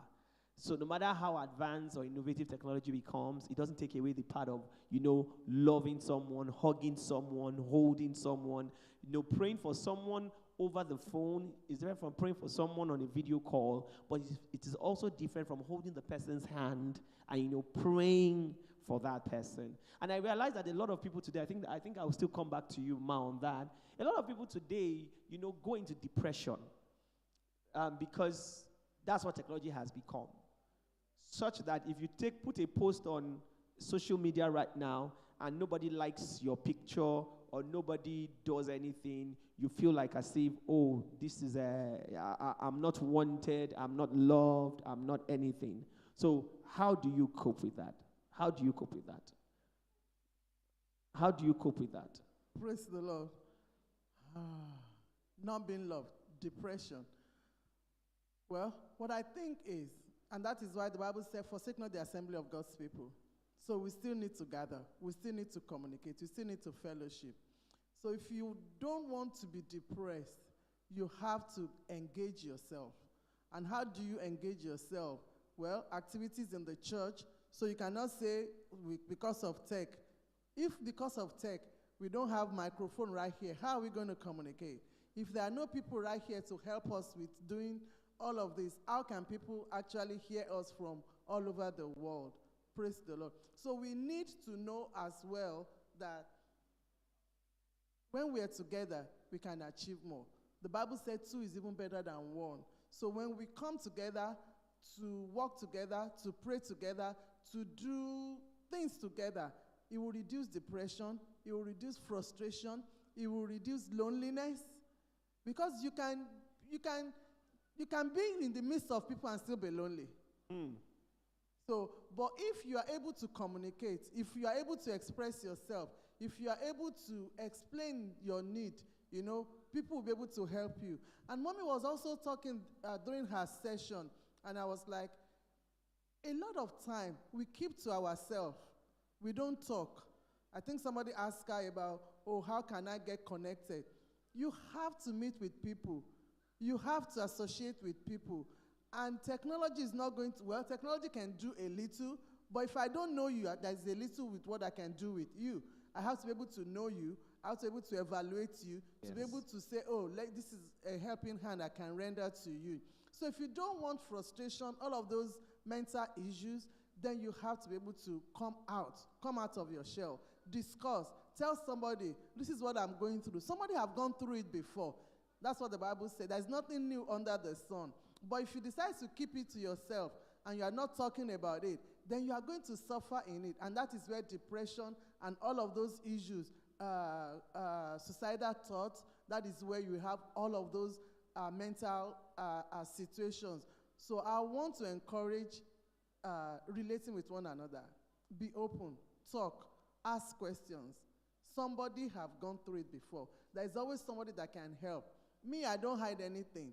And when she was talking, I was like, I will have talked. So you will know. By the time I'm saying it, you will hear. Somebody will hear. And they'll be like, oh, I can help you. I can connect you. And I think that will help a lot. Thank you very much, Ma. Can we appreciate her for that wonderful submission? All right, I think I'll come back to Buluaji. Buluaji, how can one as a young woman who wants to get involved in technology, how can you ensure that it does not affect your self-esteem? Because, you know, I think one of the speakers mentioned that we should not be afraid of failure. You understand? A lot of people, they don't want to go through that process of being disappointed, making errors, and, you know, not getting it immediately or at the first time. So, and I like what you said earlier on about knowing who you are. But sometimes when some people fail, they begin to see themselves in the light of that failure, either in academics or in business or in whatever aspect of life it is. So how can a woman who is going through the growing process, whether in technology or otherwise, how can she still hold on to her self-esteem, her self-confidence, even in the face of failure?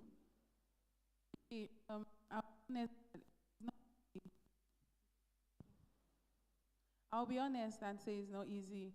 But one thing that would encourage you is to know that no great person, or without failure, there will be no great person.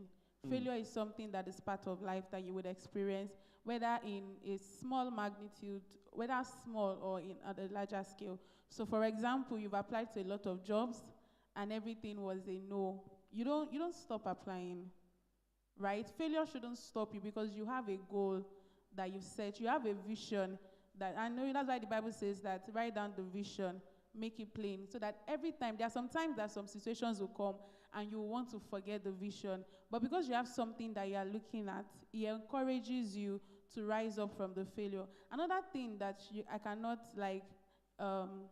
reduce the role it plays is your relationship with God and your relationship with the Holy Spirit.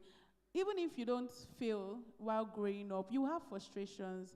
I've dealt with difficult clients that would talk to you and you will go back and say, am I sure I know what I'm doing? Do you get? I've had meetings where you know, after all those kind of meetings, you just shut down for the day and say, I can't process anything again. But there are sometimes that in situations like that, the Holy Spirit just has a way of encouraging you, right? Or sometimes it might just be something that somebody says. I remember one day like that, I was very down, and then somebody just reached out to me and was just telling me, oh, this is what I like about you. And the person didn't know I was having that kind of day. Do you get? So you can't downplay the part of the Holy Spirit. And another thing also is, you can't judge yourself based on one person's comments, right? Just because this is this interviewer's view, it doesn't mean that that's what God has said about you. It doesn't mean that that's who you are. So don't, for me, at the beginning, I didn't know how to take rejection so well. I remember the first interview I did, there were like 5 stages, and I got to the last stage, but the person on the panel felt like I wasn't qualified.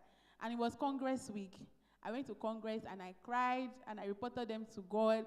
Do you get? But now I know how to take rejections better, and I know that, okay, if I'm not accepted yet, then it just means that this door is not mine and this opportunity is not mine. And I know that the God I serve has a better thing for me and stuff. So Okay, I like that. Toby, is it possible to keep a romantic relationship alive using technology? Do you think you can truly know the character and the content of a person through technology? Thank you very much. Before I answer that question, I knew you say before. I want to quickly add to what you add about failure. One thing I want to chip in is that in academics, failure is seen as something that is bad. If you fail, you probably repeat a class. It's not a good thing. But in technology, failure is seen as growth, and we need to understand that failure is not in any way a bad thing. I've been in an interview, not an interview per se, but a discussion, and someone asked me, what have I failed at before? And the reason is because failure brings experience, it brings growth, it brings